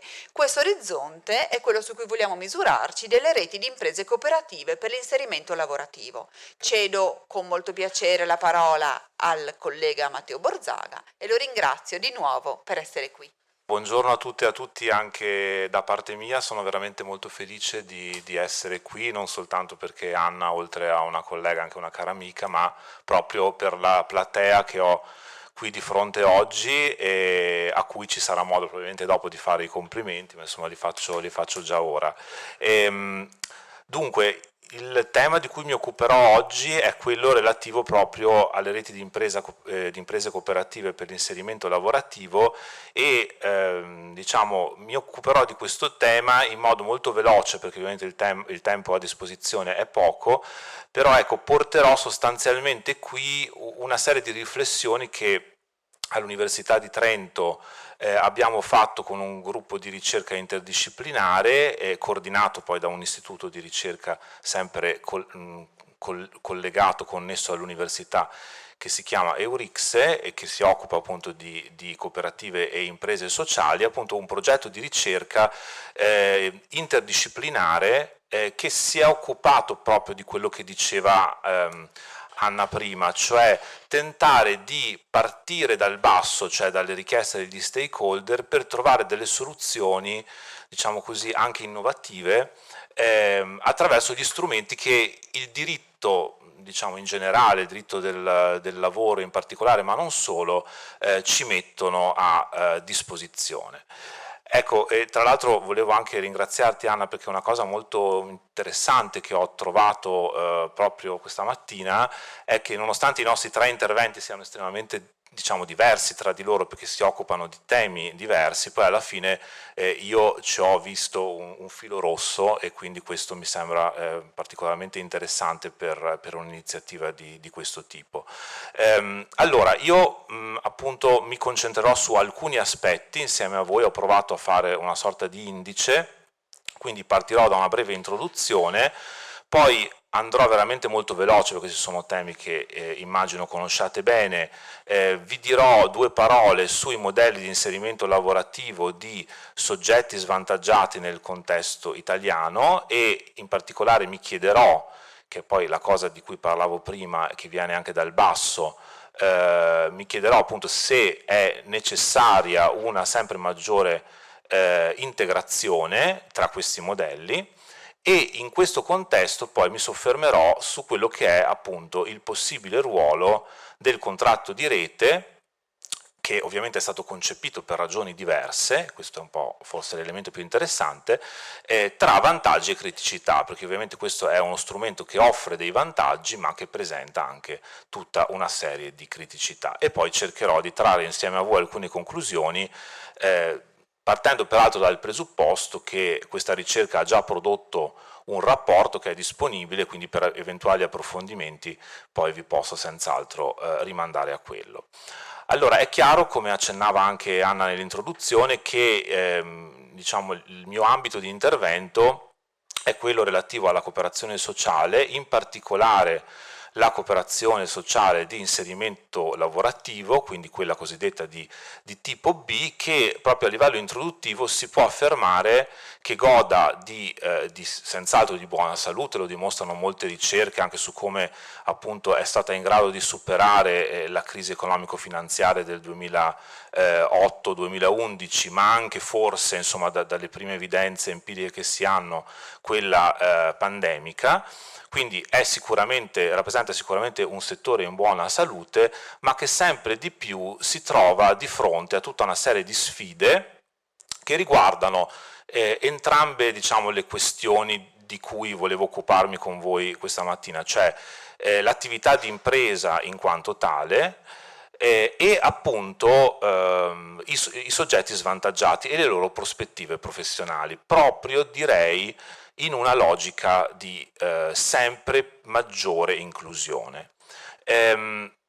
Quindi sostanzialmente questa mattina insieme a voi cercherò di parlare di entrambi gli aspetti, anche se, essendo come Anna un giuslavorista, probabilmente anche per forma mentis tenderò a privilegiare il secondo, quindi quello attinente sostanzialmente ai soggetti svantaggiati. Allora, diciamo 2 cose sui modelli di inserimento lavorativo, appunto, di soggetti lato sensu svantaggiati nel nostro ordinamento giuridico. Qui se ne individuano sostanzialmente 2, come voi ben sapete, cioè c'è un sistema, diciamo così, un modello che possiamo definire classico, che è quello del collocamento, che prima veniva definito obbligatorio, ora viene definito mirato dei disabili, e poi c'è quello che è stato inaugurato appunto con la legge 381 del 1991, che si fonda proprio sulle cooperative sociali di tipo B. Allora, io non entrerò ovviamente nel merito di questi due diciamo, modelli, di questi 2 sistemi. Possiamo, riassumendo davvero moltissimo, affermare che il secondo modello, quello appunto di inserimento lavorativo di soggetti svantaggiati attraverso cooperative sociali di tipo B, può essere definito un modello promozionale, cioè un modello in cui sostanzialmente noi abbiamo delle cooperative sociali che hanno proprio quell'obiettivo di inserimento lavorativo di soggetti svantaggiati e che vengono in qualche maniera appunto sostenute in questa attività attraverso una serie di incentivi che vengono dati dallo Stato, mentre l'altro modello può essere definito un modello vincolistico, nel senso che appunto i datori di lavoro, come voi sapete benissimo, pubblici e privati, sono tenuti ad assumere un certo numero di disabili. Allora è chiaro che metterli a confronto è anche molto difficile perché ovviamente hanno una natura completamente diversa. Se però pensiamo a come questi modelli hanno funzionato, sicuramente possiamo affermare con un certo margine di certezza che il modello promozionale ha funzionato meglio proprio in termini, diciamo, di inclusione dei soggetti svantaggiati rispetto a quello vincolistico, che sappiamo presenta tutta una serie di problemi proprio perché è legato a questo elemento dell'obbligo. Ma al di là di quello che ha funzionato meglio tra questi modelli, sicuramente da un certo momento in avanti si è sentita sempre più pressante diciamo, l'esigenza di integrare questi due modelli, cioè sostanzialmente metterli in comunicazione, e questa, diciamo, esigenza è venuta tanto dal mondo della cooperazione sociale che appunto dal mondo delle imprese. Ecco, questa esigenza, poi ci torneremo per un attimo, si è fatta però in tempi più recenti, almeno sulla base di quello che abbiamo potuto osservare noi, ancora più impellente, perché appunto diciamo che la cooperazione sociale di inserimento lavorativo oggi si trova un pochino di fronte ad un bivio per tante ragioni, ma direi soprattutto perché c'è un'insufficiente crescita della domanda e quindi c'è un tema, come dicevo prima, no? Puramente economico legato proprio all'attività di impresa, ma anche però c'è un tema che è proprio legato a come inserire al meglio i soggetti svantaggiati, che è quello di garantire ad almeno una parte di questi soggetti inseriti percorsi professionali che siano appunto coerenti ed efficaci, e su questo tornerò poi tra poco. Allora, il nostro legislatore in effetti nel corso degli anni ha messo a disposizione una serie di strumenti normativi volti proprio a diciamo, dare la possibilità di creare questa integrazione. Li ho citati qui nella slide, sono alcune norme della legge appunto sul collocamento mirato dei disabili e una appunto della cosiddetta riforma Biagi. Ecco, alcune di queste norme, in particolare l'articolo 14, hanno funzionato, ma in realtà, e qui ritorno al discorso che facevo prima, si sono limitate di fatto a incoraggiare lo scambio tra commesse di lavoro e copertura della quota d'obbligo, cioè l'integrazione qui in che cosa consisteva e consiste? Nel fatto che in sostanza il datore di lavoro che avrebbe l'obbligo si libera in qualche maniera dell'obbligo, il lavoratore lo assume la cooperativa sociale e in cambio dell'assunzione riceve delle commesse di lavoro. Allora qui però c'è un tema che appunto va senz'altro sottolineato, che è quello, e qui vengo appunto a ciò che mi sta più a cuore, che è quello proprio della figura in sostanza del soggetto svantaggiato. Mi soffermo un momento su questo. La cooperazione sociale di tipo B ha questa caratteristica molto peculiare e anche molto positiva, che è quella di voler o di tentare quantomeno di dare ai soggetti svantaggiati che vengono inseriti proprio in una logica di inclusione la possibilità di esercitare, quindi di mettere in campo un lavoro produttivo e vorrei dire anche, richiamo a altri miei studi, dignitoso. È ciò che differenzia moltissimo questo tipo di modello rispetto per esempio ai laboratori protetti che noi abbiamo in altri paesi.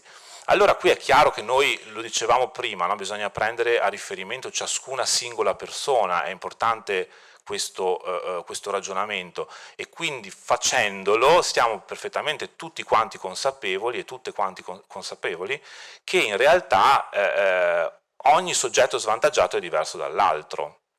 Ci sono soggetti svantaggiati che per le loro caratteristiche probabilmente non potranno mai andare sul mercato del lavoro ordinario, ci sono dei soggetti svantaggiati che invece potranno essere accompagnati in quella logica appunto di lavoro produttivo e dignitoso verso il mercato del lavoro ordinario.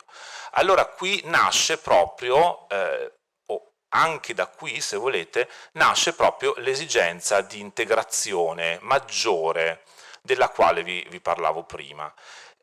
Questa esigenza, diciamo, di integrazione nasce naturalmente sia tra cooperative sociali, quindi ci sono cooperative sociali che per varie ragioni economiche ma anche appunto di scambio, no, tra virgolette, di lavoratori svantaggiati, hanno bisogno, ritengono sia necessario mettersi in rete. Ma c'è anche, come dire, un passaggio ulteriore che si può fare, e cioè la creazione per esempio di una rete tra cooperative sociali, imprese sociali e imprese for profit. Quindi ci sono tutta una serie di ragionamenti che si possono fare, che vengono in qualche maniera proposti proprio dalle cooperative sociali stesse e che, diciamo, trovano una possibile risposta, è su questo che si è poi concentrata la ricerca, su uno strumento normativo, diciamo così, che è stato introdotto da alcuni anni nel nostro ordinamento, che è il contratto di rete, e a seguito dell'introduzione di questa forma giuridica è stato poi anche modificato un articolo della cosiddetta riforma Biagi, appunto l'articolo 30 del decreto legislativo numero 276 del 2003, il quale dice che nel momento in cui sussiste un contratto di rete, le imprese retiste sostanzialmente possono utilizzare due cose fondamentalmente: una forma di distacco agevolato, cosiddetto, quindi la norma dice: qualora il distacco di personale avvenga tra aziende che abbiano sottoscritto un contratto di rete di impresa che abbia validità, eccetera, eccetera, l'interesse della parte distaccante sorge automaticamente in forza dell'operare della rete, quindi questo semplifica la vita in sostanza delle imprese retiste, perché sappiamo che diciamo, il distacco si caratterizza appunto per l'interesse del distaccante e la temporaneità, quindi rimane solo la temporaneità, e poi viene introdotto questo ulteriore strumento che è quello della cosiddetta codatorialità. Inoltre per le stesse imprese è ammessa la codatorialità dei dipendenti ingaggiati con regole stabilite attraverso il contratto di rete stessa. Allora, come dicevo, questa forma contrattuale è stata vista, e come dire, le sue ripercussioni sui lavoratori sono stati visti in un modo, diciamo, senz'altro positivo, proprio, qui parlo in particolare delle potenzialità, perché appunto ci sono tutta una serie di elementi appunto economici dei quali si può tenere conto, per esempio l'integrazione con il settore for profit, cioè l'idea di creare reti tra cooperative e aziende o imprese for profit, sia però appunto di natura più propriamente giuslavoristica. Ecco, nella ricerca che abbiamo condotto effettivamente è emerso moltissimo questo tema da parte appunto delle cooperative sociali di tipo B, che hanno proprio bisogno, diciamo, non soltanto a livello economico, ma proprio per favorire, diciamo così, anche la formazione, la qualificazione dei lavoratori e delle lavoratrici svantaggiati e svantaggiate, di questo tipo di strumenti. Dopodiché è anche vero, e così mi avvio verso la conclusione, è anche vero che questo strumento dalle stesse cooperative sociali, ma direi anche da noi giuslavoristi e giuslavoristi, viene visto con un pochino di sospetto, perché in effetti ci sono tutta una serie di criticità che sono collegate a questo strumento e che sostanzialmente sono, diciamo, legate al fatto che, se voi tornate alla disposizione che vi ho letto, quella disposizione è veramente molto molto scarna nel descrivere soprattutto, direi, la codatorialità.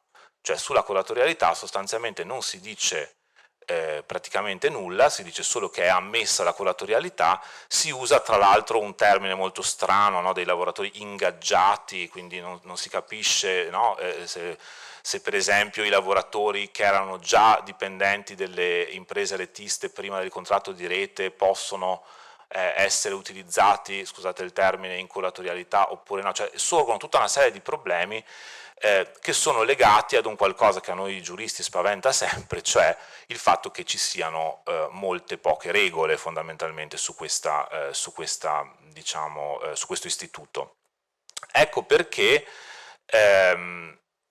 le cooperative sociali con le quali abbiamo interagito ci hanno detto molto chiaramente che forse per quelle che sono le loro necessità, forse già il distacco agevolato potrebbe essere sufficiente, diciamo così, per arrivare a questi obiettivi di inclusione e di accompagnamento, insomma, di almeno alcuni dei soggetti svantaggiati verso il mercato del lavoro, del mercato del lavoro ordinario. Ecco, ovviamente però, e questo è un po' il tema, diciamo, più importante, molto dipende da come vengono redatte le clausole contrattuali all'interno dei contratti di rete. Allora, una parte, diciamo, interessante dello studio che abbiamo condotto, che è stata poi portata avanti da delle esperte di diritto privato e diritto commerciale, ha proprio preso in esame i contratti di rete esistenti, che quindi cominciano ad essere un numero significativo e contengono anche una serie proprio di disposizioni relative alla condivisione del personale. Quindi questo aspetto, diciamo così, comincia ad essere davvero molto presente, molto interessante anche nelle soluzioni che vengono prospettate. Quindi davvero per dire due parole in conclusione del ragionamento, riprendendo una serie di cose che ho messo in luce, ecco, se noi guardiamo all'evoluzione che c'è stata, è piuttosto significativo questo interesse delle cooperative sociali di tipo B di mettersi in rete, ribadisco, tra loro, ma anche con imprese for profit. Ecco, c'è questo interesse è in crescita, e direi che proprio il focus con cui volevo concludere è davvero questo come dire, del supporto ai percorsi professionali dei soggetti svantaggiati. Questo secondo me è centrale nel ragionamento, e per questo concludo dicendo che mi pare forse il filo rosso più interessante che emerge dai nostri 3 interventi, perché naturalmente queste persone, per le ragioni che tutti conosciamo, sono delle persone che presentano ovviamente delle necessità particolari, però questo non ci deve, secondo me, indurre a concludere che queste diciamo così, specificità debbano rimanere confinate, no, nell'ambito della cooperativa sociale, se c'è una possibilità di ricollocazione in un senso ovviamente evolutivo della persona, delle sue caratteristiche sul mercato del lavoro ordinario. Ecco, queste erano veramente delle brevi riflessioni, non sono poi entrato nel merito, diciamo, di tecnicismi vari, ma non mi sembrava questa la sede, quindi vi ringrazio molto per l'attenzione.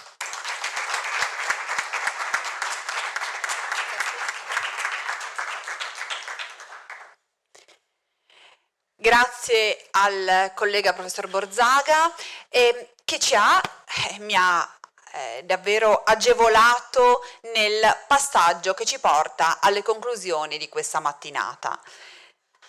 Fra l'altro è sempre, credo, la nostra caratteristica di questi percorsi il fatto che fino all'ultimo vogliamo imparare. Non siamo mai andati via 5 minuti prima, non ci siamo mai disconnessi 5 minuti prima dalle lezioni online. Abbiamo fatto tutte e tutti un percorso sia nel corso studenti che nel corso di lavoro e cooperazione, sia nel corso di diritto e gestione delle imprese cooperative, un percorso che, mi permetto di dire, è pensato, mirato, serio, realizzato. E questo aiuto che mi ha dato il collega Borzaga per concludere e per introdurre le conclusioni di questa mattinata è aver colto perfettamente e lucidamente, com'è nella sua natura e nei suoi scritti, il fatto che qui parliamo di percorsi personalizzati, di percorsi che vanno a focalizzarsi su ogni singola persona, nella consapevolezza però che siamo in modelli organizzativi anche molto grandi.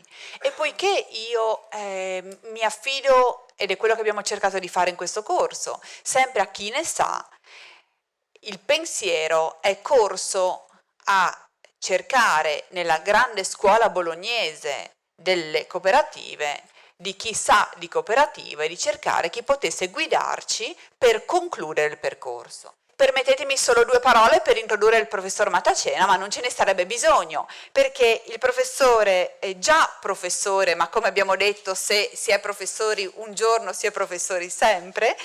Il professor Matacena è ordinario di Ragioneria Generale Applicata dell'Università di Bologna, dove è arrivato nel 78 e in tempo per festeggiare la mia nascita. Prof, grazie, è stato gentile, ed è il prof dell'economia della cooperazione.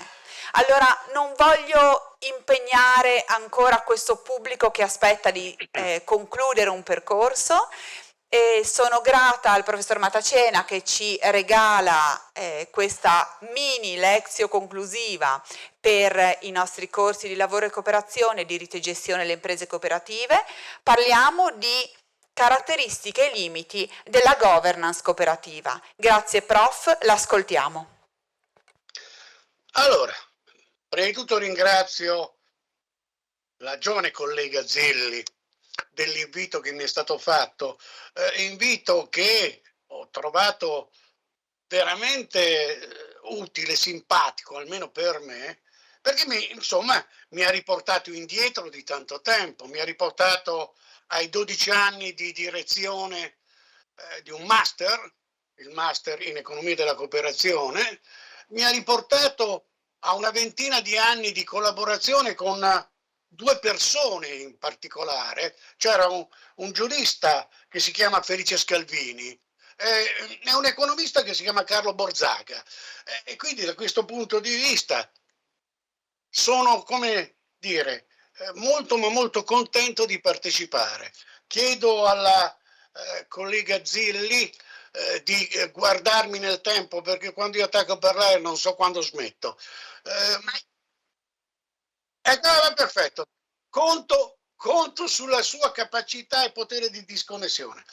Quello che voglio dire, iniziando a parlare di questo argomento, è che sostanzialmente parlare di corporate governance nelle cooperative, uso il termine cooperative volutamente perché vedrete che l'idea di fondo è che il modello cooperativo è un modello che evolve, significa sostanzialmente parlare di uno degli argomenti centrali della teoria della cooperazione.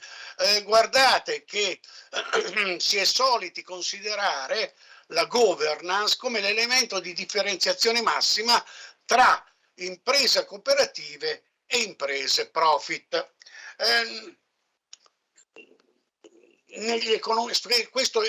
Questo vale specialmente per gli economisti. Qualunque economista di scuola classica, quando parla di cooperazione, la prima cosa che vi cita è le cooperative liriche, che sono diventate una sorta, è un po' come è l'alternativa ai santini Rochdale che si usa in teoria della cooperazione. Quindi è un argomento molto importante. Però per affrontarlo permettetemi di ricordare che in ambito economico aziendale, non economico, si è soliti partire da un'affermazione di questo tipo, un paradigma definitorio di questo tipo. Si dice che è la mission di un'impresa che determina la governance dell'impresa stessa. Si collega questo poi con l'affermazione ultima che interessa in modo particolare a me, che mission e governance assieme determinano poi livello e tipologia di accountability. Non ho bisogno di spiegare questi termini, però ho bisogno da questo punto di vista di ricordare, per capire di quale mission, di quale governance parliamo, ho bisogno di ricordare quella che è considerata sostanzialmente la mission di un'impresa cooperativa. È la mutualità. Nelle cooperative sociali, per passare alle cooperative sociali basta intersecare il concetto di mutualità con qualcosina di sussidiarietà, e emerge poi il passaggio tranquillo da cooperazione mutualistica a cooperazione sociale. Mutualità, voi sapete, si intende gestione di servizio, uno scambio tra soci proprietari e cooperativa, scambio caratterizzato dall'apporto non prevalentemente capitalistico alla cooperativa, e la cooperativa gestisce questo apporto in modo da benefici economici e non al socio apportatore. Quindi sostanzialmente già capite la natura duale della cooperativa. La cooperativa sostanzialmente è un'associazione di persone autonoma, leggo la definizione dell'Alleanza Cooperativa Internazionale, è un'associazione autonoma di persone che per soddisfare i propri bisogni si avvale strumentalmente dell'attività svolta in cooperativa. Cooperativa che è quindi una impresa derivata, fungente come funzione di sostanzialmente di sostenimento delle attività del socio. Quindi guardate, la cooperativa per lavorare a favore del socio deve avere un meccanismo di diritto di proprietà che veda nella parità e nella pari dignità gli elementi definitori. Cioè sostanzialmente il management cooperativo deve riuscire a bilanciare gli interessi dei soci attuali, del movimento cooperativo di cui la cooperativa fa parte. Il movimento cooperativo è un attore fondamentale, quello che garantisce l'intergenerazionalità, cioè i soci futuri, e quella dei non soci, nei processi che via via nel tempo tendono a sostanzialmente ad entrare nell'ambito dei rapporti con la cooperazione. Autori piuttosto noti dicono che quindi la corporate governance di una cooperativa deve garantire assenza di squilibri posizionali degli attori. Seconda informazione che vi darei prima di cominciare: vi ricordate, lo sapete meglio di me, che sostanzialmente per corporate governance si intendono le modalità attraverso cui si regolano i rapporti tra soggetti che operano in cooperativa e si determina la struttura e il comportamento dell'impresa stessa. Parlare quindi di una corporate governance cooperativa significa esaminare i rapporti tra proprietà e gestori e i modelli organizzativi in essi utilizzati. Anche facciamo uno sforzo ulteriore, perché qui cominciamo a evidenziare quelle che sono le problematicità. Tenete conto che i rapporti di cui parliamo, le relazioni di cui parliamo, sono quelle fra membri, cioè i soci, proprietari dell'impresa, management e coloro che esercitano funzioni direttive, che poi sono i controllori del management in nome per conto proprio dei soci, in quanto la direzione dell'impresa è fatta da soci eletti da altri soci. Guardate qui, sostanzialmente nelle relazioni bisogna essere consapevoli, devono mancare in ogni modo tendenze, devono mancare in ogni modo comportamenti isomorfici, devono mancare comportamenti, devono mancare cioè asimmetrie informative.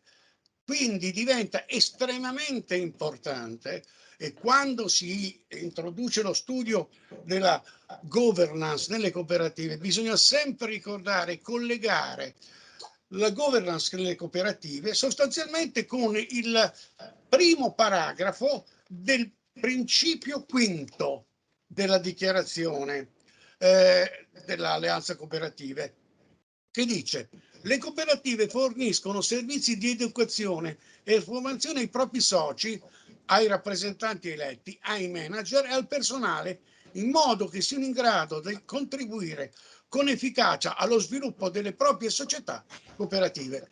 Signori, governance e formazione, governance e educazione sono enti, elementi, principi strettamente connessi. Allora, cominciamo a parlare di governance.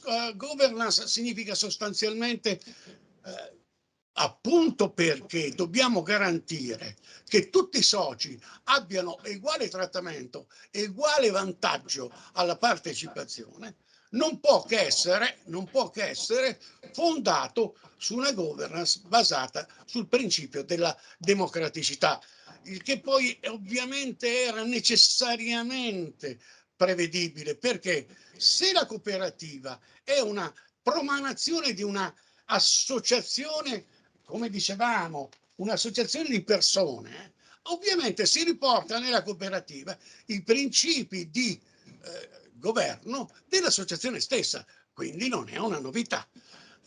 Guardate, questo è importante, questo è molto importante, perché significa, vedrete qual è l'effetto. La democraticità nell'ambito della,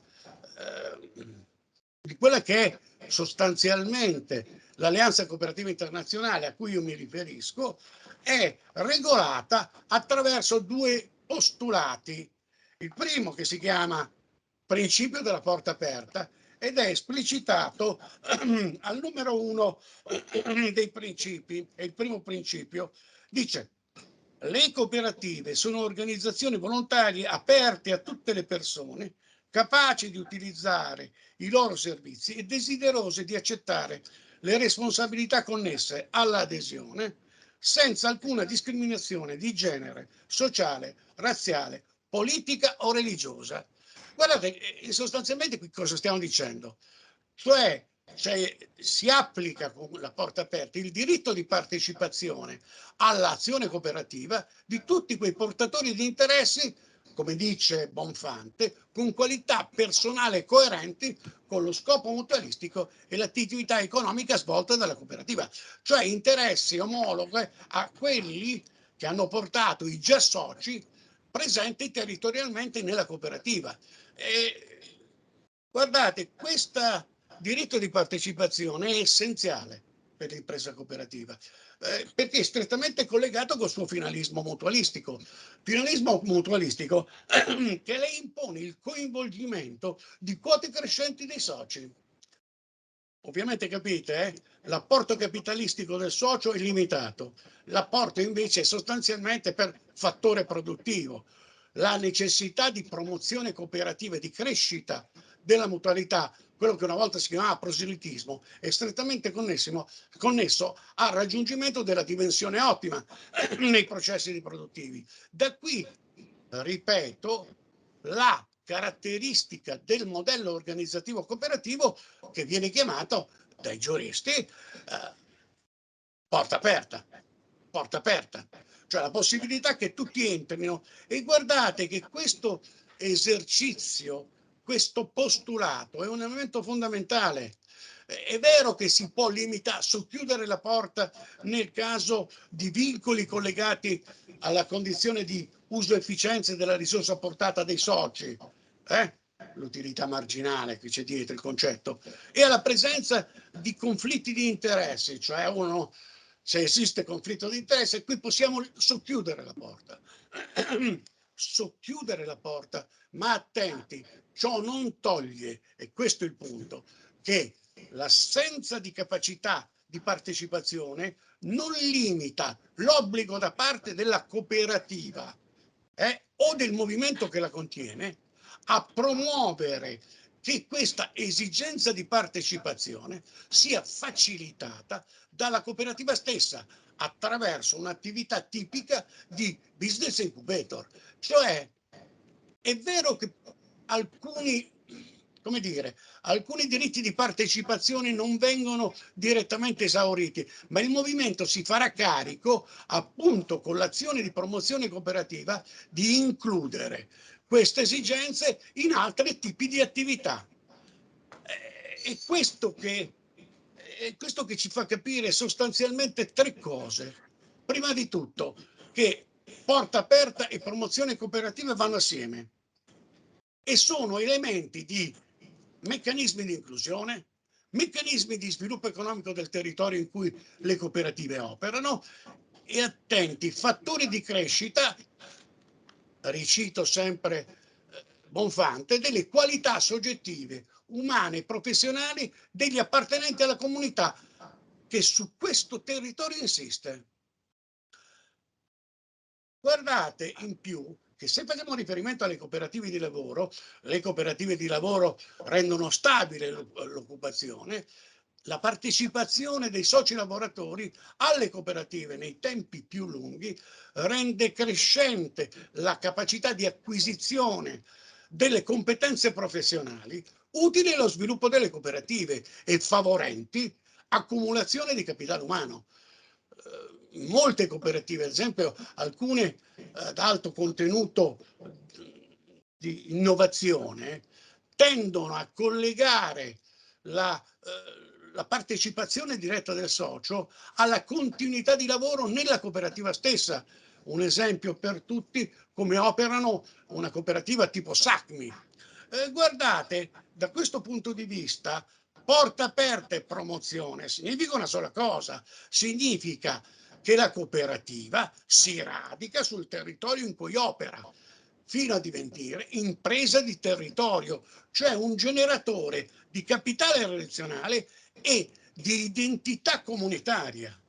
In altri termini, la cooperativa e la cooperazione sono i principali motori di creazione di capitale umano e di capitale sociale. Non ho bisogno di definire queste due cose, però cominciamo a vedere come, attenzione, come la tipologia di i principi operano sostanzialmente vincoli di comportamento, quelli che noi chiamiamo i principi dell'Alleanza Cooperativa Internazionale. Sono dei vincoli di comportamento, alla gestione tipicamente capitalistica, ma sostanzialmente sono attivatori di sviluppi di comportamenti cooperativi finalizzati alla tutela di altri tipi di capitale che non siano quelli capitali finanziari. Qui parliamo, ripeto, capitale umano e capitale sociale. E voi sapete benissimo che esistono relazioni in ambito economico fra capitale umano, capitale sociale e sviluppo economico e benessere di una comunità. Guardate che se fate riferimento alle cooperative mutualistiche come imprese di territorio, trovate la condizione basica per vedere lo sviluppo dell'attenzione del modello cooperativo al territorio stesso. Che cosa sono in fondo le cooperative di comunità? Evoluzioni, certo, ma alla base hanno questa caratteristica di tutela di forme di capitali diversi da quello che è il capitale finanziario che tipicizza l'apporto capitalistico. Vi ho detto che ogni principio ha in sé sostanzialmente il vincolo. Certo, vincolo all'operare qui è collegato allo sviluppo dimensionale. Qui sostanzialmente la porta aperta è una condizione di indecentrabilità. Guardate, questo limite, se superato attraverso l'uso di conferimenti non sociali, superiore a quelli sociali, può portare a rischio di perdita della mutualità prevalente. Con il secondo postulato, una testa, un voto, questo è il principio del controllo democratico da parte dei soci. Le cooperative sono organizzazioni democratiche, scusate, controllate dai loro soci che partecipano attivamente nello stabilire le politiche e nell'assumere le relative decisioni. Guardate, qui significa che nelle imprese cooperative, e voi saggiate le imprese cooperative dalla mitica Rochdale, nelle cooperative fin dall'origine sono presenti forme di autogestione nelle cooperative di lavoro e di partecipazione diretta in tutte quelle cooperative in cui i soci apportano beni e servizi diversi dal lavoro o acquisiscono beni e servizi prodotti dalle cooperative. Guardate, nell'evoluzione, quando si comincia a parlare di cooperazione sociale, per poi arrivare all'impresa sociale, quindi si ridefiniscono i finalismi cooperativi da mutualistico a multi-obiettivo. queste forme di partecipazione diretta si trasformano in forme di partecipazione e controllo da parte di una pluralità di soggetti che come apportatori utenti sono coinvolti nel raggiungimento dell'obiettivo. Attenzione, questo è il punto, e questo punto che ci dice sostanzialmente, ci fa scattare i vincoli. Guardate che l'autogestione e la partecipazione prescindono sia dall'apporto mutualistico sia da quello capitalistico, ma sono connessi all'essere soci, una testa un voto. In sostanza, lo ricordavo, il voto capitario è, come dire, il portato dell'essere la cooperativa, un effetto generato dall'associazione di persone unite volontariamente. E attenzione, ha anche la capacità di annullare conflitti di interessi potenziali fra soci, di far emergere l'interesse del socio mediano e non del socio marginale, di porre al centro dell'organizzazione la mutualità come ragione di esistenza dell'impresa stessa. Ho detto, e qui la considerazione, che il voto capitario non permette di valutare, prima di tutto, l'intensità dell'apporto mutualistico, secondo, la qualità della partecipazione alla vita cooperativa del singolo socio.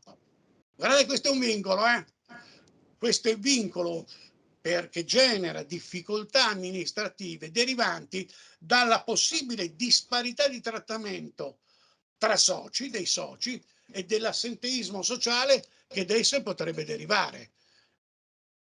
Pericolo grave, Comunque, questo principio postola sostanzialmente l'esistenza di governance caratterizzate da identità soggettiva di coloro che gestiscono il controllo, cioè esistenza di forme imprenditoriali d'ordine collettivo, che possono diventare nell'evoluzione delle cooperative sociali, anzi bisognerebbe dire prima di tutto cooperative di solidarietà e poi cooperative sociali. In mezzo c'è stato quel mostro che si chiamava Onlus, già, ma non poteva essere che un economista a dar quel nome, Onlus, no? Che sembra qualche cosa che abbia a che fare con le malattie della pelle. Attenzione, possiamo arrivare a forme di multi-stakeholder e sono tutti modelli decisionali guidati da sostanzialmente comportamenti fedeli a che cosa? Alla finalizzazione, eque nell'attenzione a soddisfare soci attuali, soci futuri e ulteriori soci, e trasparenti nella possibilità di verifica. Questo è il campo di quello che si chiama l'accountability, quindi un'accountability che deve garantire sostanzialmente la possibilità di controllare i livelli di responsabilità assunta raggiunti. Attenti, significa una organizzazione che sostituisce la catena gerarchica con la pari dignità e il potere di comando di tipo burocratico con processi di condivisione di tutti coloro che sono considerati parte attivi della gestione e del controllo. Guardate, qui emergono due limiti molto forti. Qui la natura duale della gestione cooperativa, sostanzialmente significa essere associazione di persone e impresa, sapendo che però le finalità delle imprese che operano su un mercato di tipo capitalistico sono sostanzialmente diverse alla tipologia di attesa di un'associazione di persone, e la complessità della governance cooperativa, complessità collegata all'esigenza di far partecipare una pluralità di soggetti diversi che lavorano insieme per ottenere un determinato risultato. Guardate, complessità che rende onerosa la gestione cooperativa e la governance cooperativa. Significa comprendere che una delle più pesante condizione di vincolo nascenti da questa governance è l'esigenza che all'interno del Consiglio di amministrazione i soci riescono a separare al proprio interno due tipi di responsabilità. La responsabilità di definire strategie e la responsabilità di attuarle. Guardate che nei consigli di amministrazione delle cooperative si svolgono sia le attività collegate al governo rappresentativo sia quello del governo esecutivo. Più facile è l'attività nelle imprese profit, si dà mandato al consiglio di amministrazione di gestire l'ottimizzazione di una remunerazione di tipo capitalistico. Anzi, se facciamo riferimento al dominante shareholder value approach, la creazione, la massimizzazione della creazione del valore. Qui invece il consiglio di amministrazione deve sostanzialmente bilanciare interesse a breve dei soci attuali, interesse alla patrimonializzazione dell'impresa cooperativa per favorire l'intergenerazionalità. L'intergenerazionalità significa sostanzialmente soci futuri, l'interesse alla tutela della comunità e dei territori circostanti e in più controllarne gli esiti. Signori miei, attività che il Consiglio di amministrazione, come dicono molti sociologi, svolge in splendida solitudine. Cosa vuol dire splendida solitudine? Visto che mancano adeguati livelli di monitoraggio e voice da parte delle imprese, delle componenti sociali. Guardate, col rischio che non esista capacità gestionale nel consiglio di amministrazione da parte dei soci nominati. Questo può generare il vincolo presente della possibilità della sudditanza dell'organo di indirizzo e controllo della cooperativa alla decisione della tecnostruttura e l'affermarsi di una inamovibile struttura di potere politico-tecnocratico all'interno della cooperativa stessa. Se guardate gli organigrammi e vedete che la struttura direzionale è allo stesso livello del Consiglio di amministrazione, e quello è un problemino. L'ultimo dei vincoli rappresentato dalla, l'ho detto, complessità della governance cooperativa, che determina un rilevante costo organizzativo, perché determina sostanzialmente che cosa? Quella che viene chiamata una lentezza decisionale. Guarda che una lentezza decisionale è un costo, ma un obiettivo preciso, quello sostanzialmente di generare una partecipazione attiva di tutti i soggetti che operano all'interno dell'azienda cooperativa. E mi avvio alla conclusione,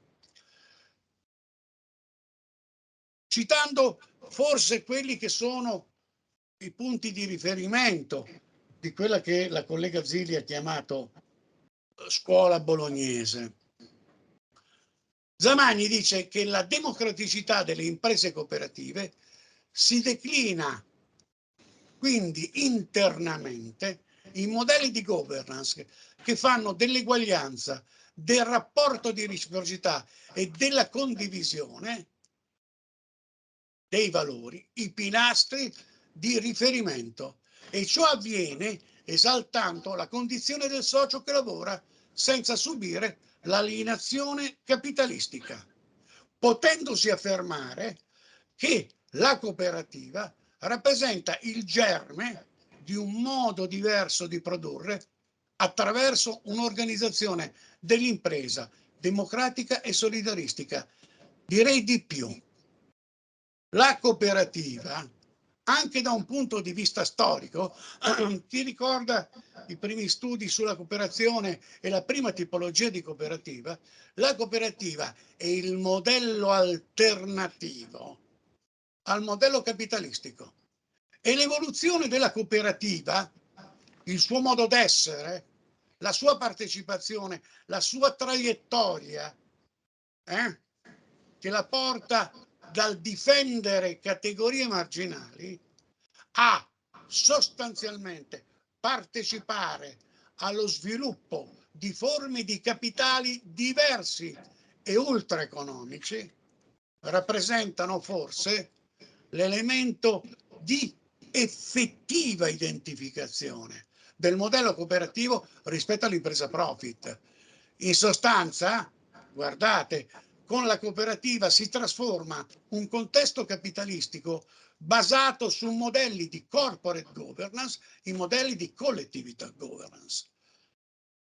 E con questo si introduce nell'ambito del mercato capitalistico la condizione di diversità che facilita la soddisfazione di problemi di carattere ultraeconomico. Grazie.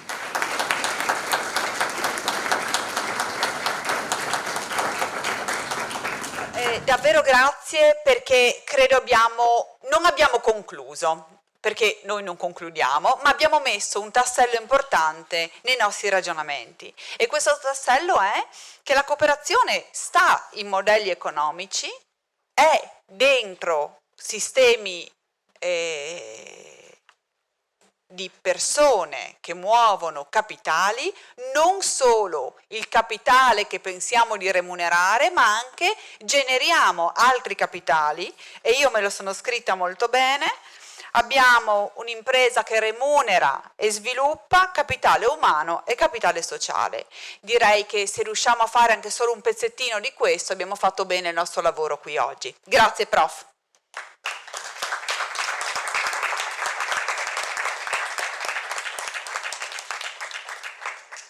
E allora andiamo veramente alle ultime battute.